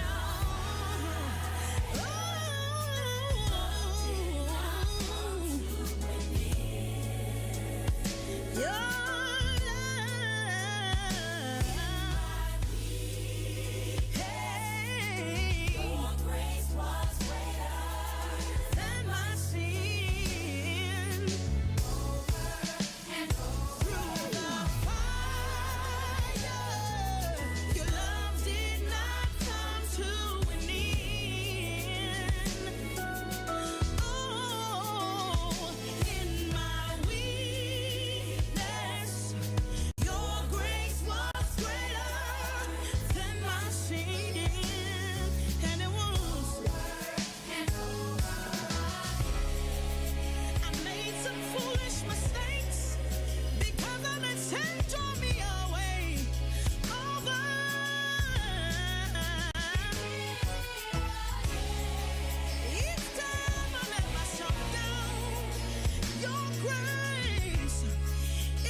everybody, it's Ricardo D. Rice from the Leadership Blend, and you're listening to IBNX Radio. All right, so welcome back to this Friday edition of the Leadership Blend with the host Ricardo D. Rice and my correspondent Simone Cherie. And Ronald Newton. and our guest. Double R. Vigilante. All right, so I have a question because I'm going to ask before we went on break. So in the older days, and I keep saying it like I'm so much older than all of y'all, which some of y'all I am, but not most of y'all. Wait a minute, Derek, how old are you? 29. Okay, so I am. In any event, in the older days, people became independent artists because they wanted to preserve their artistry. But it seems like as we have conversations, people are becoming independent artists for the money more so That's than not preserving artistry. That's not necessarily true. Well, I mean that's Back then, my take. back then they was getting dropped. You can't use independent back then. That was really frowned upon. You wanted to deal. Well, yeah, that's what I'm saying. bad. Yeah, they was getting dropped. Like if he had to deal with Universal and anything went wrong, they either gonna shelve you or they gonna drop you. That's it. We seen Diddy do it 1,000,000 times, where he would keep people in their contracts for years, and then he drop them. That's what independent was back then. That's dropped. Either you But didn't still- get one yet, or you was dropped. But Ricardo, still to your question is like why are people pursuing it now? Yeah, why is it Sometimes so without popular? Is it really just for money? Because I can keep most of my money if I'm independent, or is it because I don't want to have to be answering to an A&R board? I don't want to have to answer to the president of Sony. I don't want to have to deal with all those restrictions on my music. It's because you watch people get famous before the label. Mm-hmm. elaborate. Soldier Boy was famous before he got Before signed. he got signed. Kyler Park. Yo! He heard that on Yo! the radio already. He was already on the Soulja radio Boy in is the Atlanta. first artist to trend on YouTube Before he got picked up. before he Yep, got picked before up. he got signed. Yo! At the beginning of the video, Really? you see Kyler Park pretending to watch a video and then Oh, them yeah, being told, and yeah. then the backstory is of that. So they remade the backstory of it. Ah, Yeah. Like, I remember remember when that I video. went to Columbia and Soldier Boy performed at Decatur Skate. They used to be right there behind the Kroger Plaza in Belvedere. And I seen the dude get punched in the mouth with some brass knuckles. And then opened his face up. And Soldier Boy was still performing. That's the murder Kroger? Is that what? that one? No. Oh. It's here. Yeah, it's in Atlanta. There's a Well, murder it's in program. What does that Decatur. even mean? Oh, yeah. What does that Yeah. even mean? Murder. Look, we're not Kroger. going to go there. What I'm saying is that I It's the local remember news. when Soldier Boy performed at Decatur Skate. I remember when, like, This is pre-label. this is pre-label. Oh, pre-label. Okay. This is MySpace Soldier Boy. Yeah. Oh, One of the first artists to trend on there too. Him and Drake.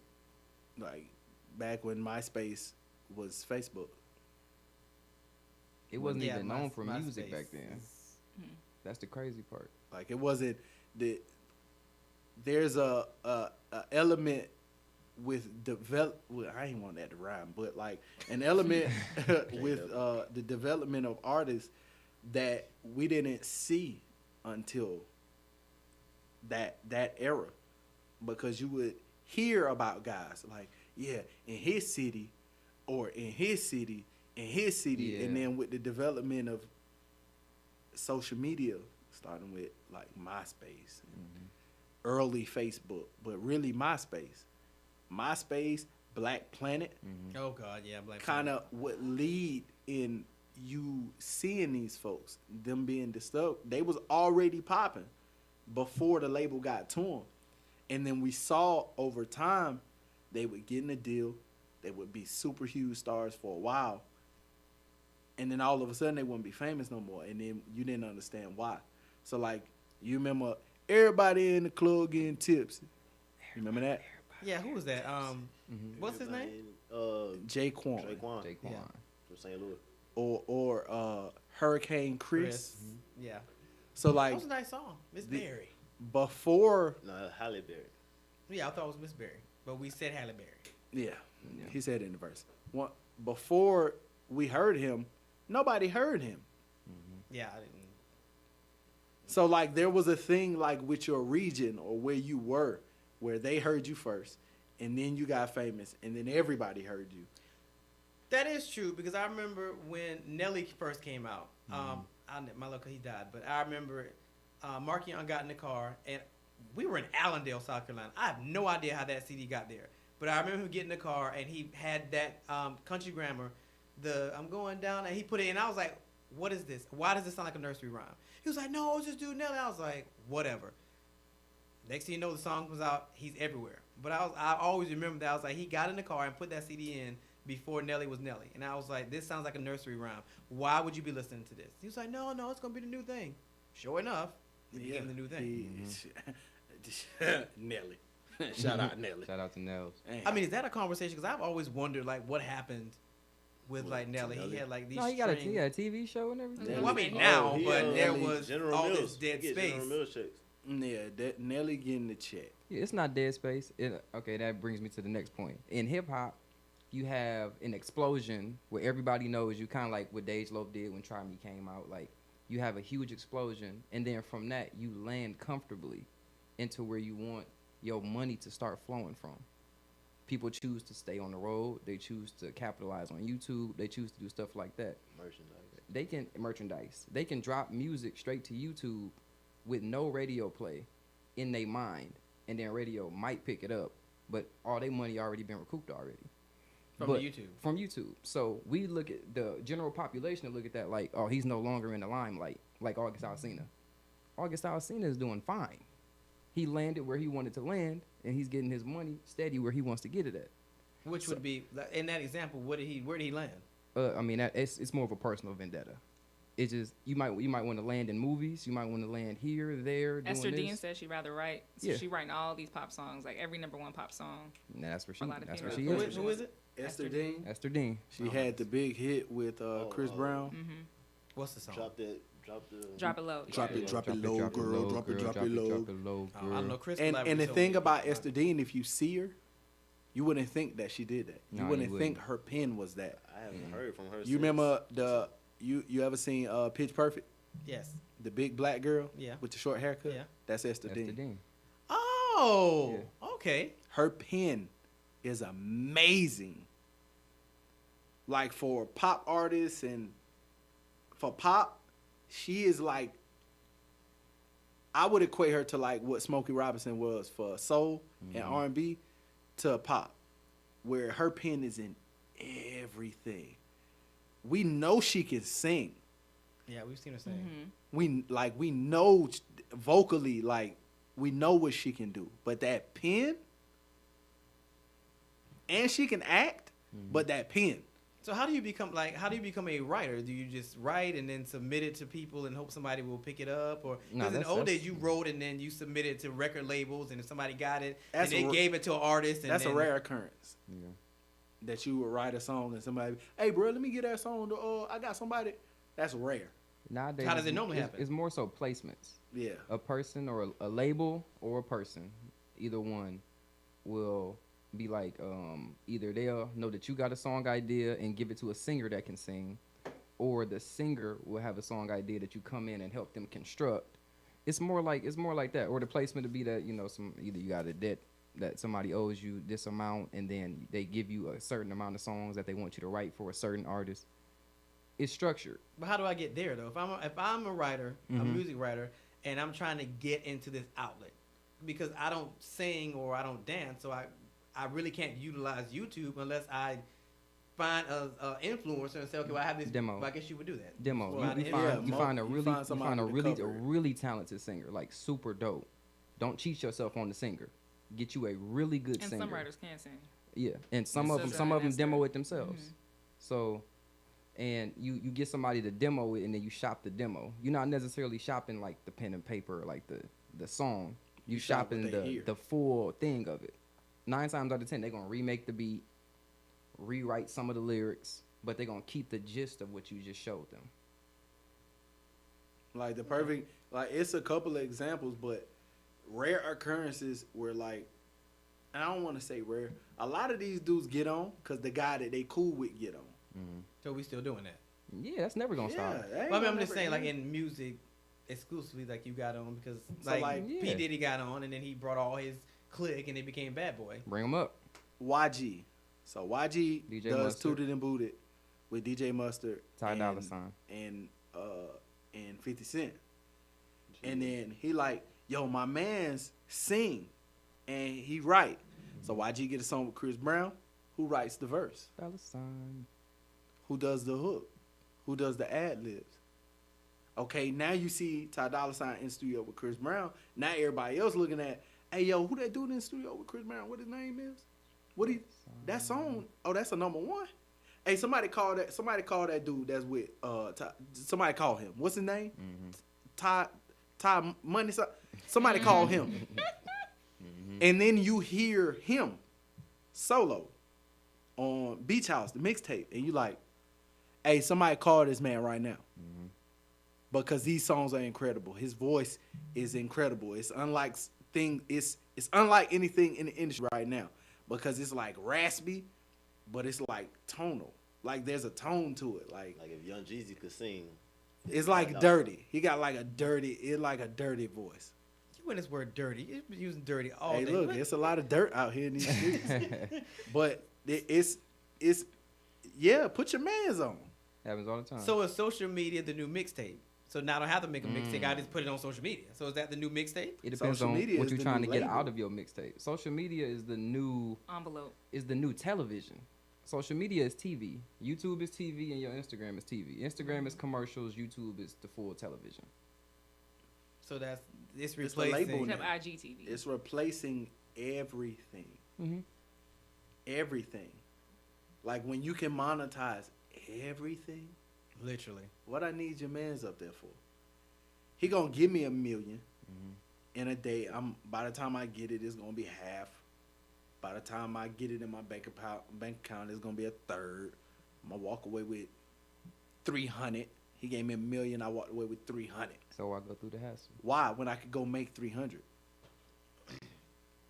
So what happens to the artistry though? If this becomes because when you have the labels, you had the gatekeepers. They made sure that when we talk about the talent versus the actual. So what happens to the artistry now that anybody can go on YouTube and write, or anybody can go on YouTube and declines. sing or rap? It declines. So what do? We just let it slowly But don't decline? labels have ruined a lot of artists too. Like labels will Absolutely. change your sound. They'll water this, they'll water that, they'll sub this, Absolutely. they'll sub that. I mean, Yeah, but they had a place where they drew the line, and it was still okay. We still have to preserve some form of it. Now that we're giving it to anybody, who's going to preserve it? Like, how do? You have What's the end game at this point? If this is Think what about- it is, what's the end game? think about like I ain't gonna want to just doodle on her career like that, but like I mean, if Go ahead. it's a valid example, then for conversation educate purposes, and empower. yeah, then you can Come do on, it. man. I mean, Who is it? hopefully it's not anybody I like, but Who is it? I don't know. All right, so yes. no, Oh, it won't be no, I ain't Beyonce. gonna- I ain't gonna It do that. won't be B. I ain't gonna do And that. you're not about to get me killed because you won't go in on Beyonce. We're not doing that. Why you look at me? So like I Whatever. remember, was this 2008 or 9? Oh wait, Nivea. Nivea, Tony Braxton, and Monica all put songs out at the same time. Right? It's Okay. 2008, 2009. Yeah, it was 2008 because Tony had that's when he wasn't man enough Yeah. For her. came out. So the heat was behind Nivea. She's the new young pretty little thing. She got the look. She got the this and the that everywhere. Where's she at? Yeah, they really did. Cause she had R. Kelly behind her, didn't she? Was it R. Kelly? That was Dream. I think Yeah, it was Dream. both. Like everybody it was was- like, nah, she the, and then Dream was like, nah, we got this. But we've seen that before. Where like somebody will step out on the limb and be like, nah, this the one right here. This the new little thing right here. And then they shove it and make you believe that it's the new thing. And then the thing get out there. And then by the time you stop liking what it was and then you see what it is, you're like, nah, this is not the thing. Like, this ain't it. This ain't it. It's like having a running back run straight every time. And that's what the labels were doing. Oh, he just running straight up the middle 50 yards. Not every time. Not especially now. But what you're starting to see is that, like you said, the YouTubes and the social medias is starting to create new life for these artists. This is true. Yeah. You remember when Rashida rapped? Look, Rashida's always weird to me because she's deemed a rapper. But I've never heard her rap until somebody showed a video that she did, I think with Lil Kim or somebody, and I was like, oh, It was I've light. never heard her rap. It was light. Did She she had have a a song with decent Luda? career. Yeah, she did. She rapped. had albums. Yeah, Rashida and Shauna was like I remember the Shauna. same time. I remember Shauna is one of the like super underrated, one of the best female rappers ever. Very short, like her career was short. It was shortened. I don't know. It was a lot of stuff that came out. Like it was this and it was that and it was a label and she was like pregnant and had a kid and all this other stuff. And I'm like, but that pen, My Chick Bad, that second verse with Sean, man. Yeah, she. Anyway, but like we've seen it, like where the career was something, and then it's nothing, and then they bring. Who cares what Raz B is doing in life? That's not a diss. I'm just saying, like, who cares what Raz B is doing in life? Nobody. These TV shows and social media created a thing where you resurrection can potential. reach them. Like, oh, he still be in the studio doing whatever he doing. Yeah, that's a fact. When did Remy come? She came home back. 2014. How though? How did she come Like, did home? she just start releasing music? Like, I can't She remember. got out of jail and she did. Oh yeah, remember she did was a- gone. That's And why she did the Yeah. record with So she started with doing Fat Joe. music. Okay. Yeah. As soon as she came And home. then she Yeah. did a Funk Flex. And because she it had was with it all the Papoose. way up. Yeah, all Yeah, the way all up the was way the up. hit. Yeah. It was a hit as soon as it came out. But but Remy is also another. I don't feel like Remy translate well in music because I feel like she should be on the same level with. Well, I can't say her now either because she's not really there. I was gonna say Little Kim and all them, but I don't know. She was at a point. Remy is too Was violent. she people, ever? People don't Yeah. like working with her You got to think because about of her history. What do you mean? She She just came, gangsta. out of She jail. beat girls bad, up she's in bad real for life. business. Yeah, but didn't Kim and Foxy? Kim know never what had I'm saying? Jail hands don't like really that. disqualify you in this That's what I'm saying. In particular that genre. industry, Kim- I thought it was a But badge if of you honor. fall Kim, off, Kim didn't and- have hands like that. Kim was with Biggie. He was a We Biggie. respect you because you were with were with Biggie. Biggie. Yeah, but did Biggie. Foxy Brown have a debacle where she threw her phone at her sister or something? Yeah, She got in Foxy trouble. was That's bad. cool. And Foxy was with Jay. Yeah. True.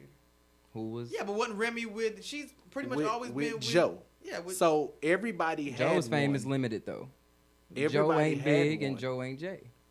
I guess that's true. The too. thing then she that just Joe came from had jail. was the influence in industry, Mm-hmm. where before Jay was on, Joe was on.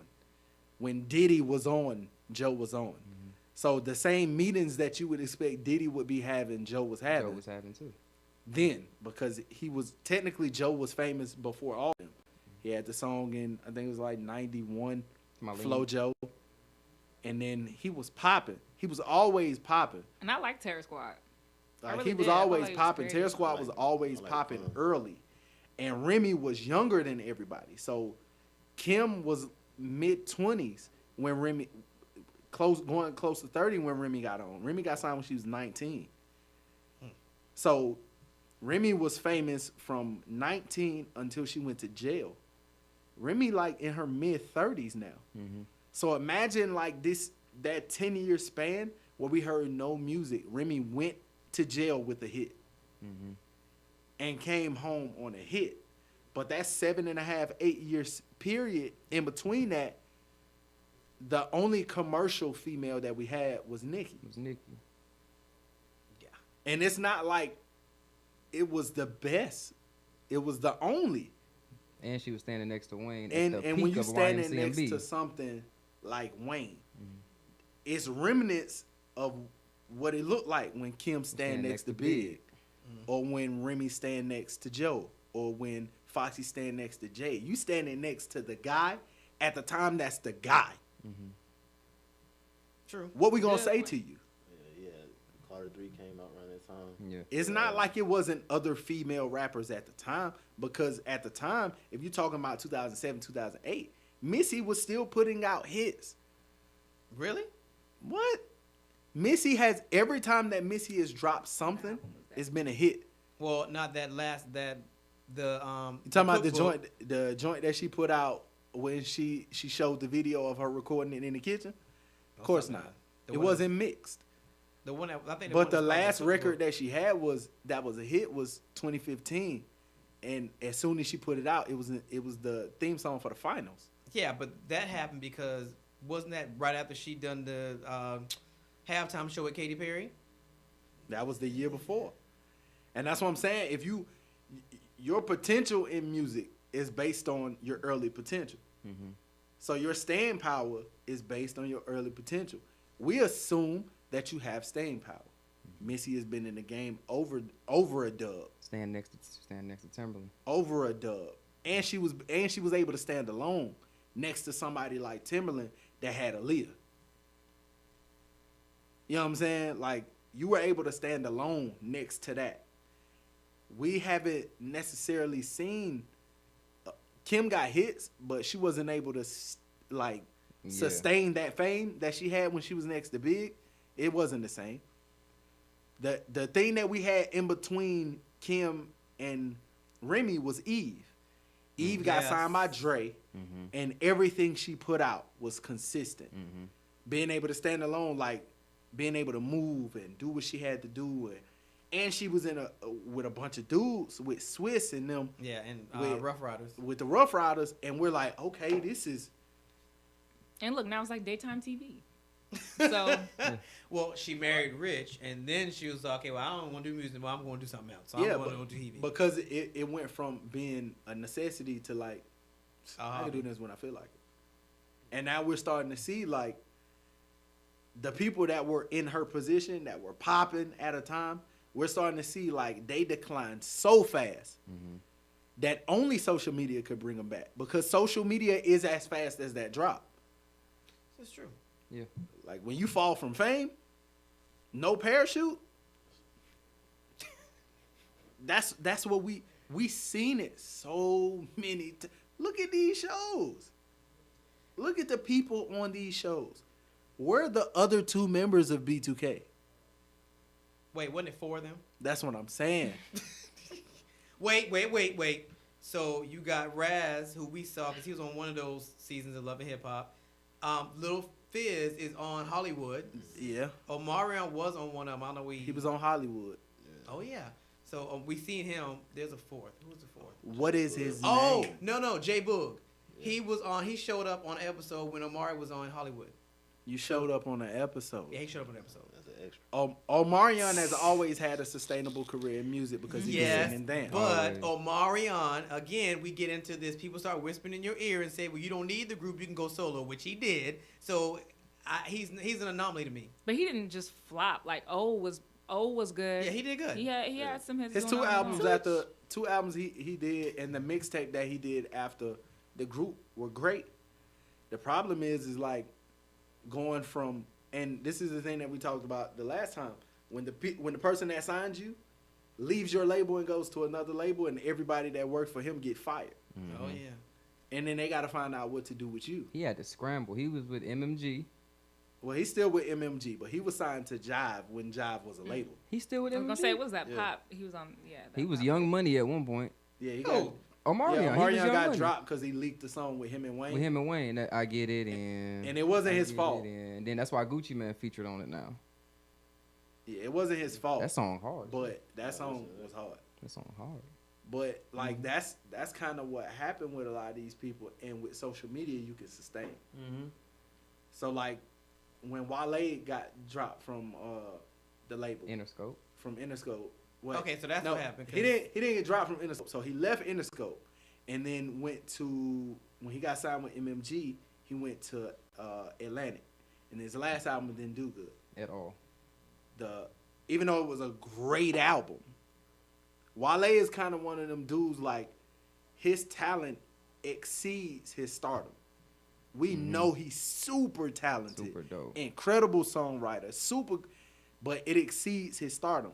And that's because, like other people in the industry, when you have relationships with people, so like say if this room is the industry, but we are the people that work in the industry.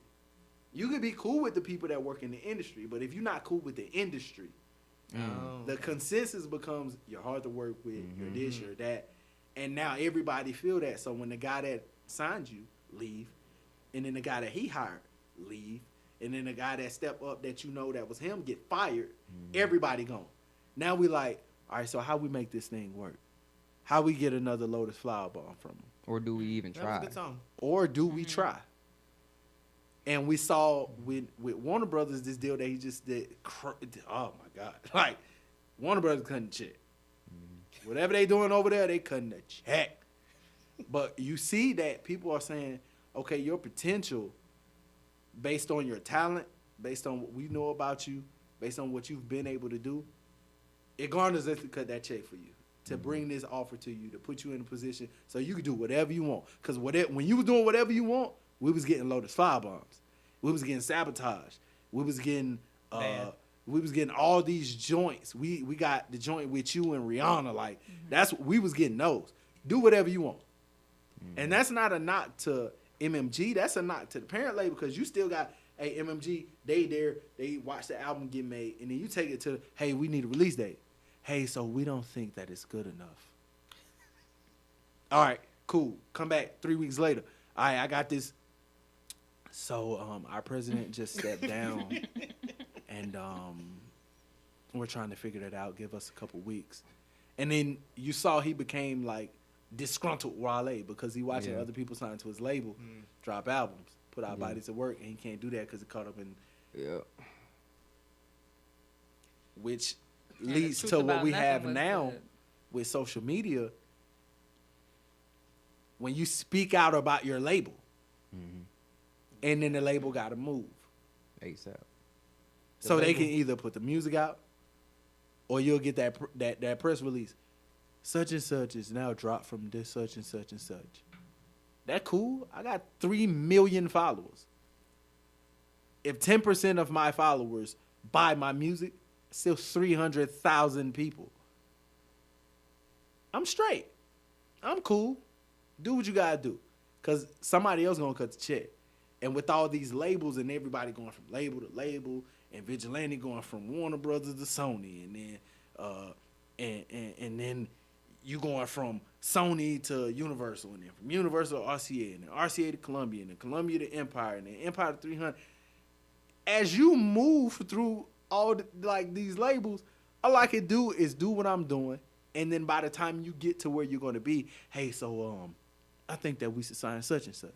You get the deal. And then you watch it with the young artists. They get the deal, go to the label, get the money, put the hit out, get extra popping. Then the dude that signed them get fired. Look at every artist that got signed when L.A. Reid was at Def Jam. That was a lot. Yep. It was a lot of them. Look at the artists that in the last regime. Look at every artist that got signed when No ID was head of A&R at Def Jam. We got Janae Aiko. We got Big Sean. We got Vince Staples. That's how you pronounce it? How you say that? Janae Aiko. I can never Oh, that's say because that. they do those plugs. But she's been and she trying said for her a name. long And I was time, like, hasn't she? oh. Yeah. Like she used to do B2K features. Yeah, she was signed for a minute. She been in the industry for a long time. Her and her sister. Not a As a fan. writer, Her or sister as so a, As a fine. songwriter and as a dancer. Her sister was a dancer. oh, she's a dancer. Yeah, And an actor, too. Her Oh. sister is Her sister so Who's her fine. sister? make you lick your lips. She's like Mila? she got a twin. Mila J. Mila J. Oh, she has that song. Good looking out. that I like. It's got that old feel to it. Is Yeah, it old? she's definitely new? 90s feeling. Oh man, what's the name of the song? She's talking airport mode. I ain't got no drama. I forgot how it goes. I know Name what of you're it. talking about. I don't know. I can't remember the name of songs. it. Oh, I didn't know it was sisters. Yeah, Yeah. that's her sister. Oh, Yeah, oh they've yeah. been, She's they've been in the industry for a long time, but you get to watch like the growth of certain artists at certain labels when certain people are there. Yeah. So you got somebody like No ID, who is like one of the goats in production, one of the goats in sampling. Like he's one of the gods. He's the guy that taught. He's the guy. He is responsible for Kanye. Yeah. We don't get Kanye without No ID. No idea. Oh. Like we don't get B with Common without No ID and Kanye. So certain people like that introduce things to the industry, and then when they leave, they create something that's sustainable. And everybody doesn't do that. L.A. Reid cut the check. I don't know if all the artists that he signed, wherever he was signed, was sustainable enough for it to work when he left. I mean, we seen that with multiple labels that he was at. Yeah, he kind of had this. He went culture he brings somewhere with him. and he say he vouched for him, and he goes somewhere else, and then the people that he vouched for is now stuck with people that don't vouch for them. How do you deal with that? Social media now. Yeah. So now Vigilante can sell whatever he want, however he want, whenever he want, and he don't got to ask nobody to do it for him. Because he's garnered, because of that rise, he's garnered the fan base now. Now people are paying attention. And even though people go, dang, he just got dropped. Because that's what they waiting on. Oh, you got a deal? Oh, wait till you get dropped next year. We've watched it. We've watched it multiple times. People make music and then get dropped and they make more music, and they get dropped, and they make more music, and then get dropped again. And all people are waiting on you to do is get dropped and be on Love and Hip Hop. Everybody that's in Love and Hip Hop is not a former artist. They said Who? Mimi. most. Yeah, Mimi. What did Mimi do in the industry? I don't know what did she do in the industry. She clean on, houses, right? You said what? We're not talking about the same Mimi. Which one you said? He said, what is it? He's about clean houses. Bruh, that's... See, Who's Stevie J girl? Not Jocelyn. Who the other one? Who the That baby Mimi. mama? Okay, she got a cleaning service. Yeah, but he said, what did she do before Love and Hip Hop? Oh. What did she do before Love and Hip Hop? I don't know. I don't know either. Exactly. So you got one. she, No, we have like, what, 5 She don't. cities? She don't count. I think Ooh. J. Cole was right. He said 10 years. You What? get your one song, you get your one summer song, your one dance song, 10 years, Love and Hip Hop. 5 to 10 years. That's fine. I think he was right. He was Everybody's right. on... No, I can find another one. who? Come on, Ron. Carly Red. What was she Stripper. doing? She did Okay, music. we No, saw she did music. music. She did music. Before she got on Love and Hip Hop. No, I think she. No. I It don't was know. a stripper who was trying to make music. Don't forget, a lot of the people that we know, how old? Think about how old Ray Love J and is. Hip Hop is. Okay, now Ray J, of course, we know Ray J. But wait a minute. Actually, let's stay in Hollywood. So Name one. you got Ray J. You have You know who the most famous person, if you really want to be serious about Love and Hip Hop, the success rate of them since Love and Hip Hop would be Hitmaker. who was that? Stevie J. No, Hitmaker is the guy that we used to know as Young Berg. Oh, You remember when True, Young true, Berg true. used to get his chain snatched in every city, allegedly? Now this man got 32 hits on the Billboard at the same time. you talking little light skinned dude that I'm had the gonna say one he's song not a out that I huge only know. individual. Yeah. But he He wasn't had on. He wasn't on Love and Hip Hop. He was a No, he's storyline. on Love and Hip Hop. No. A1 is his production partner. No, I'm saying, but like on the show. Like I don't know these behind the scenes stuff. Yeah, I'm he talking was actually on the show. He was on it. And but he then was through that girl, the ugly one. Oh wow. Oh, She is ugly. Yeah, with the nose. Yeah, whatever her name is. I can't remember her name. But he was on The joint with the as big a- old nose that looked like a foot. Oh I- wow. that what? Hazel Hazel. something. Oh, who- She was a segue. He was a segue of her, but that didn't only last like a second. And he Who made also said dark- Hazel's not a singer. I mean, she's not a rapper, is she? stripper. tried. She's well, a dancer that made stripper music. Okay, so we are marrying strippers and music now. That obviously. Why not? What? Look at You Cardi. said before. Look at Cardi. Yeah, well, Oh, girl Cardi who followed played her in name. Lottery Ticket. What's her name? The one who Bow Wow was chasing. Oh, the dark skin Erica joint Mena? from Power. No, Erica No. was like. Oh, the light skin joint. Yeah. That was. She played in she was on Hollywood too. Oh, she don't do Talk music. I forgot. No, she don't do music. She Okay. do acting. I was That's gonna- one. But she's done other acting. I mean, you got Brooke Valentine. You I got think that's what- See? nah, that's K. what- Michelle. There you go. Huh? See, singing. Brooke Valentine. Well, yeah, but I didn't even. She had that song "Girl Fight," right? Mm-hmm. Yeah, that's the only song I know. And And I didn't like that Tierra song. Marie. I had to No go back Daddy. and- 10 years later. I had to Yeah, look back one at her, and song I was like, yeah. And the drop. Like the two most famous would be K. Michelle and Hitmaker. And A1. Actually, I don't discredit Ray successful. J. I don't discredit Ray J. He's been out. Ray J probably has the most successful and sustainable career out of all of them because of all of the ventures that he's done since music. But if you're talking about we were introduced to them for music, and then they made music, and then we saw them on Love and Hip Hop, and then they make music. Ray J All right. hasn't made a hit. I remember since. Ray J as a TV host. wish. That's the first thing I think now. It's just him hosting Bad For Bad me- Girls Club Man, reunions. the That's last the first time thing I I seen think Ray now. J was No, on when sex I tape. think of Ray J, he will Oh, always shit. be Brandy's little brother. He will I'm always Moesha. be sex tape Ray From J. Moesha, from even her See? videos, he used to be in the background dancing. He will always be Brandy's little brother. All right, so I have a question because we don't have long. So, do we give artists credit for being still in the industry but not putting out music? Case in point, I get annoyed when Monifa says I've been in the industry 20 years, but you don't even have 4 albums.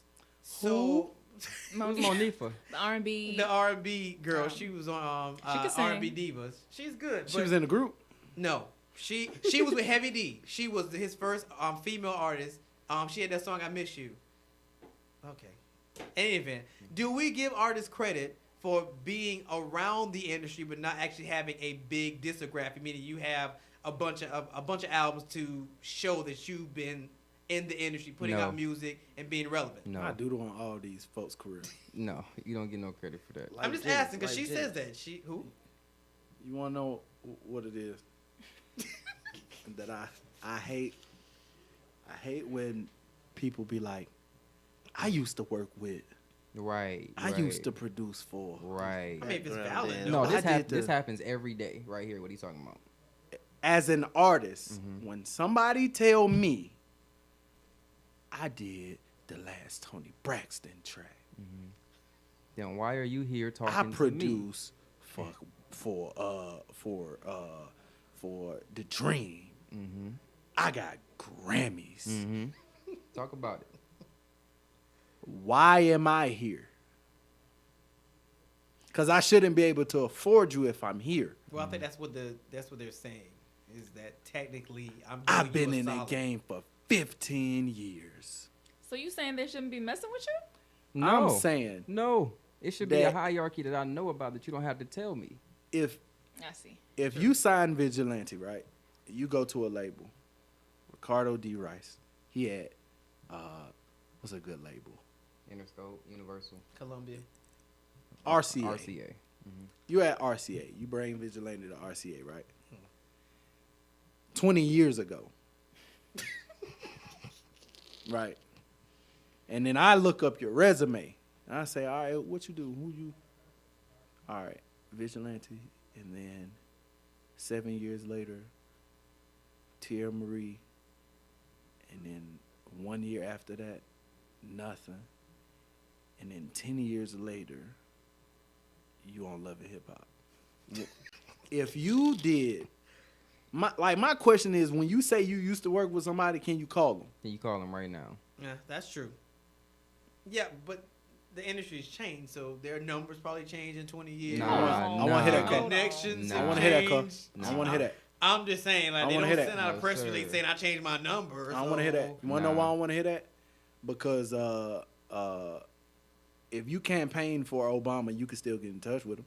Yeah, but that's different. I campaigned for him. Yeah, so- because- And if I not campaign with you in everybody. career, Actually, no. Using that same example, if I was a campaign volunteer, doesn't necessarily mean I can get in touch with Obama. Right. Then you Right. shouldn't. But be- I worked in you his shouldn't- campaign. you Then don't shouldn't tell be- nobody then that don't you brag about campaigned being for. a volunteer. But I did. But I was a volunteer. It doesn't mean you gotta that I have you his gotta number. say you know the number one thing that people do when they're trying to get artists is they say, yeah, I used to manage Brooke Valentine. You got fired. I used to manage this and that. I used to manage A1. But Why did. you not there? You got fired. It's a job. It's like saying I used to work for Microsoft. If I got fired, it doesn't negate the fact that I work for Microsoft. It don't- negates the fact that I'm not gonna hire you. What it negates is that It's just tough. if Clearly. if Because you like artists run through folk, like Beyonce run through folk. Like there's lots of artists that just want to run through folk. They want different folk for every single thing. It's subjective. So you though. may have only had like 2 months with Beyonce in 08 between July and Right. September for this one. I mean that may be, you know what I mean? You would still have her number though. Still- she's you, I don't Well, know. she's that's an not necessarily true. Beyonce is an Beyonce number. anomaly because the only people that you usually see her do that with is Dancers with and- dancers and hair design people. Mm-hmm. She doesn't do that with stylists. I just watched So the if you a interview. dancer, it's just tough with I this just and watched stuff. the interview. A guy that was styling her, he's been styling her since she was in Destiny Child. He's been in the industry 22 years. He styled her. When he left, he put the guy on that styles her now. He been there 10 years. So that's very rare. She's an anomaly. Everybody Yeah, I else, wouldn't even- if you be like, yo, I used to manage, bro, and then like, you know what I'm saying, I just been working on. My question is, if you garner what you think you garner in this industry, why you talking to me?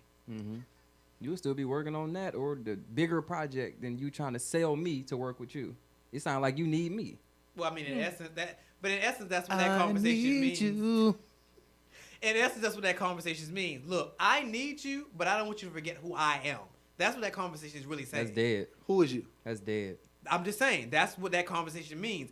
I do need you now because what I've been doing is not sustaining me anymore, but I want you to know that in my heyday, I was that dude. And there's a Who heyday Is you. for everybody. Exactly. In that heyday, I was that dude. Social media exposes that. First now. of all, hay, It's a pride thing. It makes you feel good. cows eat hay, horses eat hay. I can't eat no hay. No, hey. You know what? On that note, Yeah, that's a good note. I can't eat no hay, cuz. on that note, I want to thank today's guests, Vigilante and Double R, for Yeah, being on, yeah. as well as my great correspondents, Ron and Simone, for being on today's show. Trying to feed me some hay. You know, again, when you get into this whole hip hop thing and the industry thing, the reality is it's a whole different creature than it was. And once again, social media has led this new movement of artistry and everything. I guess my fear is what happens to the artistry when you start removing all the caretakers and all the gatekeepers for Social these media is gonna particular go down industries. as the GOAT. That's what's happening right now. That's why people are so scared of what's happening with hip hop because they don't know the direction it's going in. We can't Well, see it That's what's happening with music. in general. K-pop group doing 203 million views. It's 330 million people in the U.S. A third of us listen to that song. If you did the numbers, it's 1 billion people in their country. They did 203 million views in 30 days. Jesus. Okay. All right. And on that note, that's the end of today's show. Thank you guys for listening. I will see you guys on, not even Monday. So next week we're taking hiatus. We'll be back on the 10th when we have Dave Young from Edward Jones. And he's going to talk about personal finances 101. So 401ks, bank accounts, retirement, all that good stuff. So tune in on September 10th on the Leadership Room with your host, Ricardo D. Rice.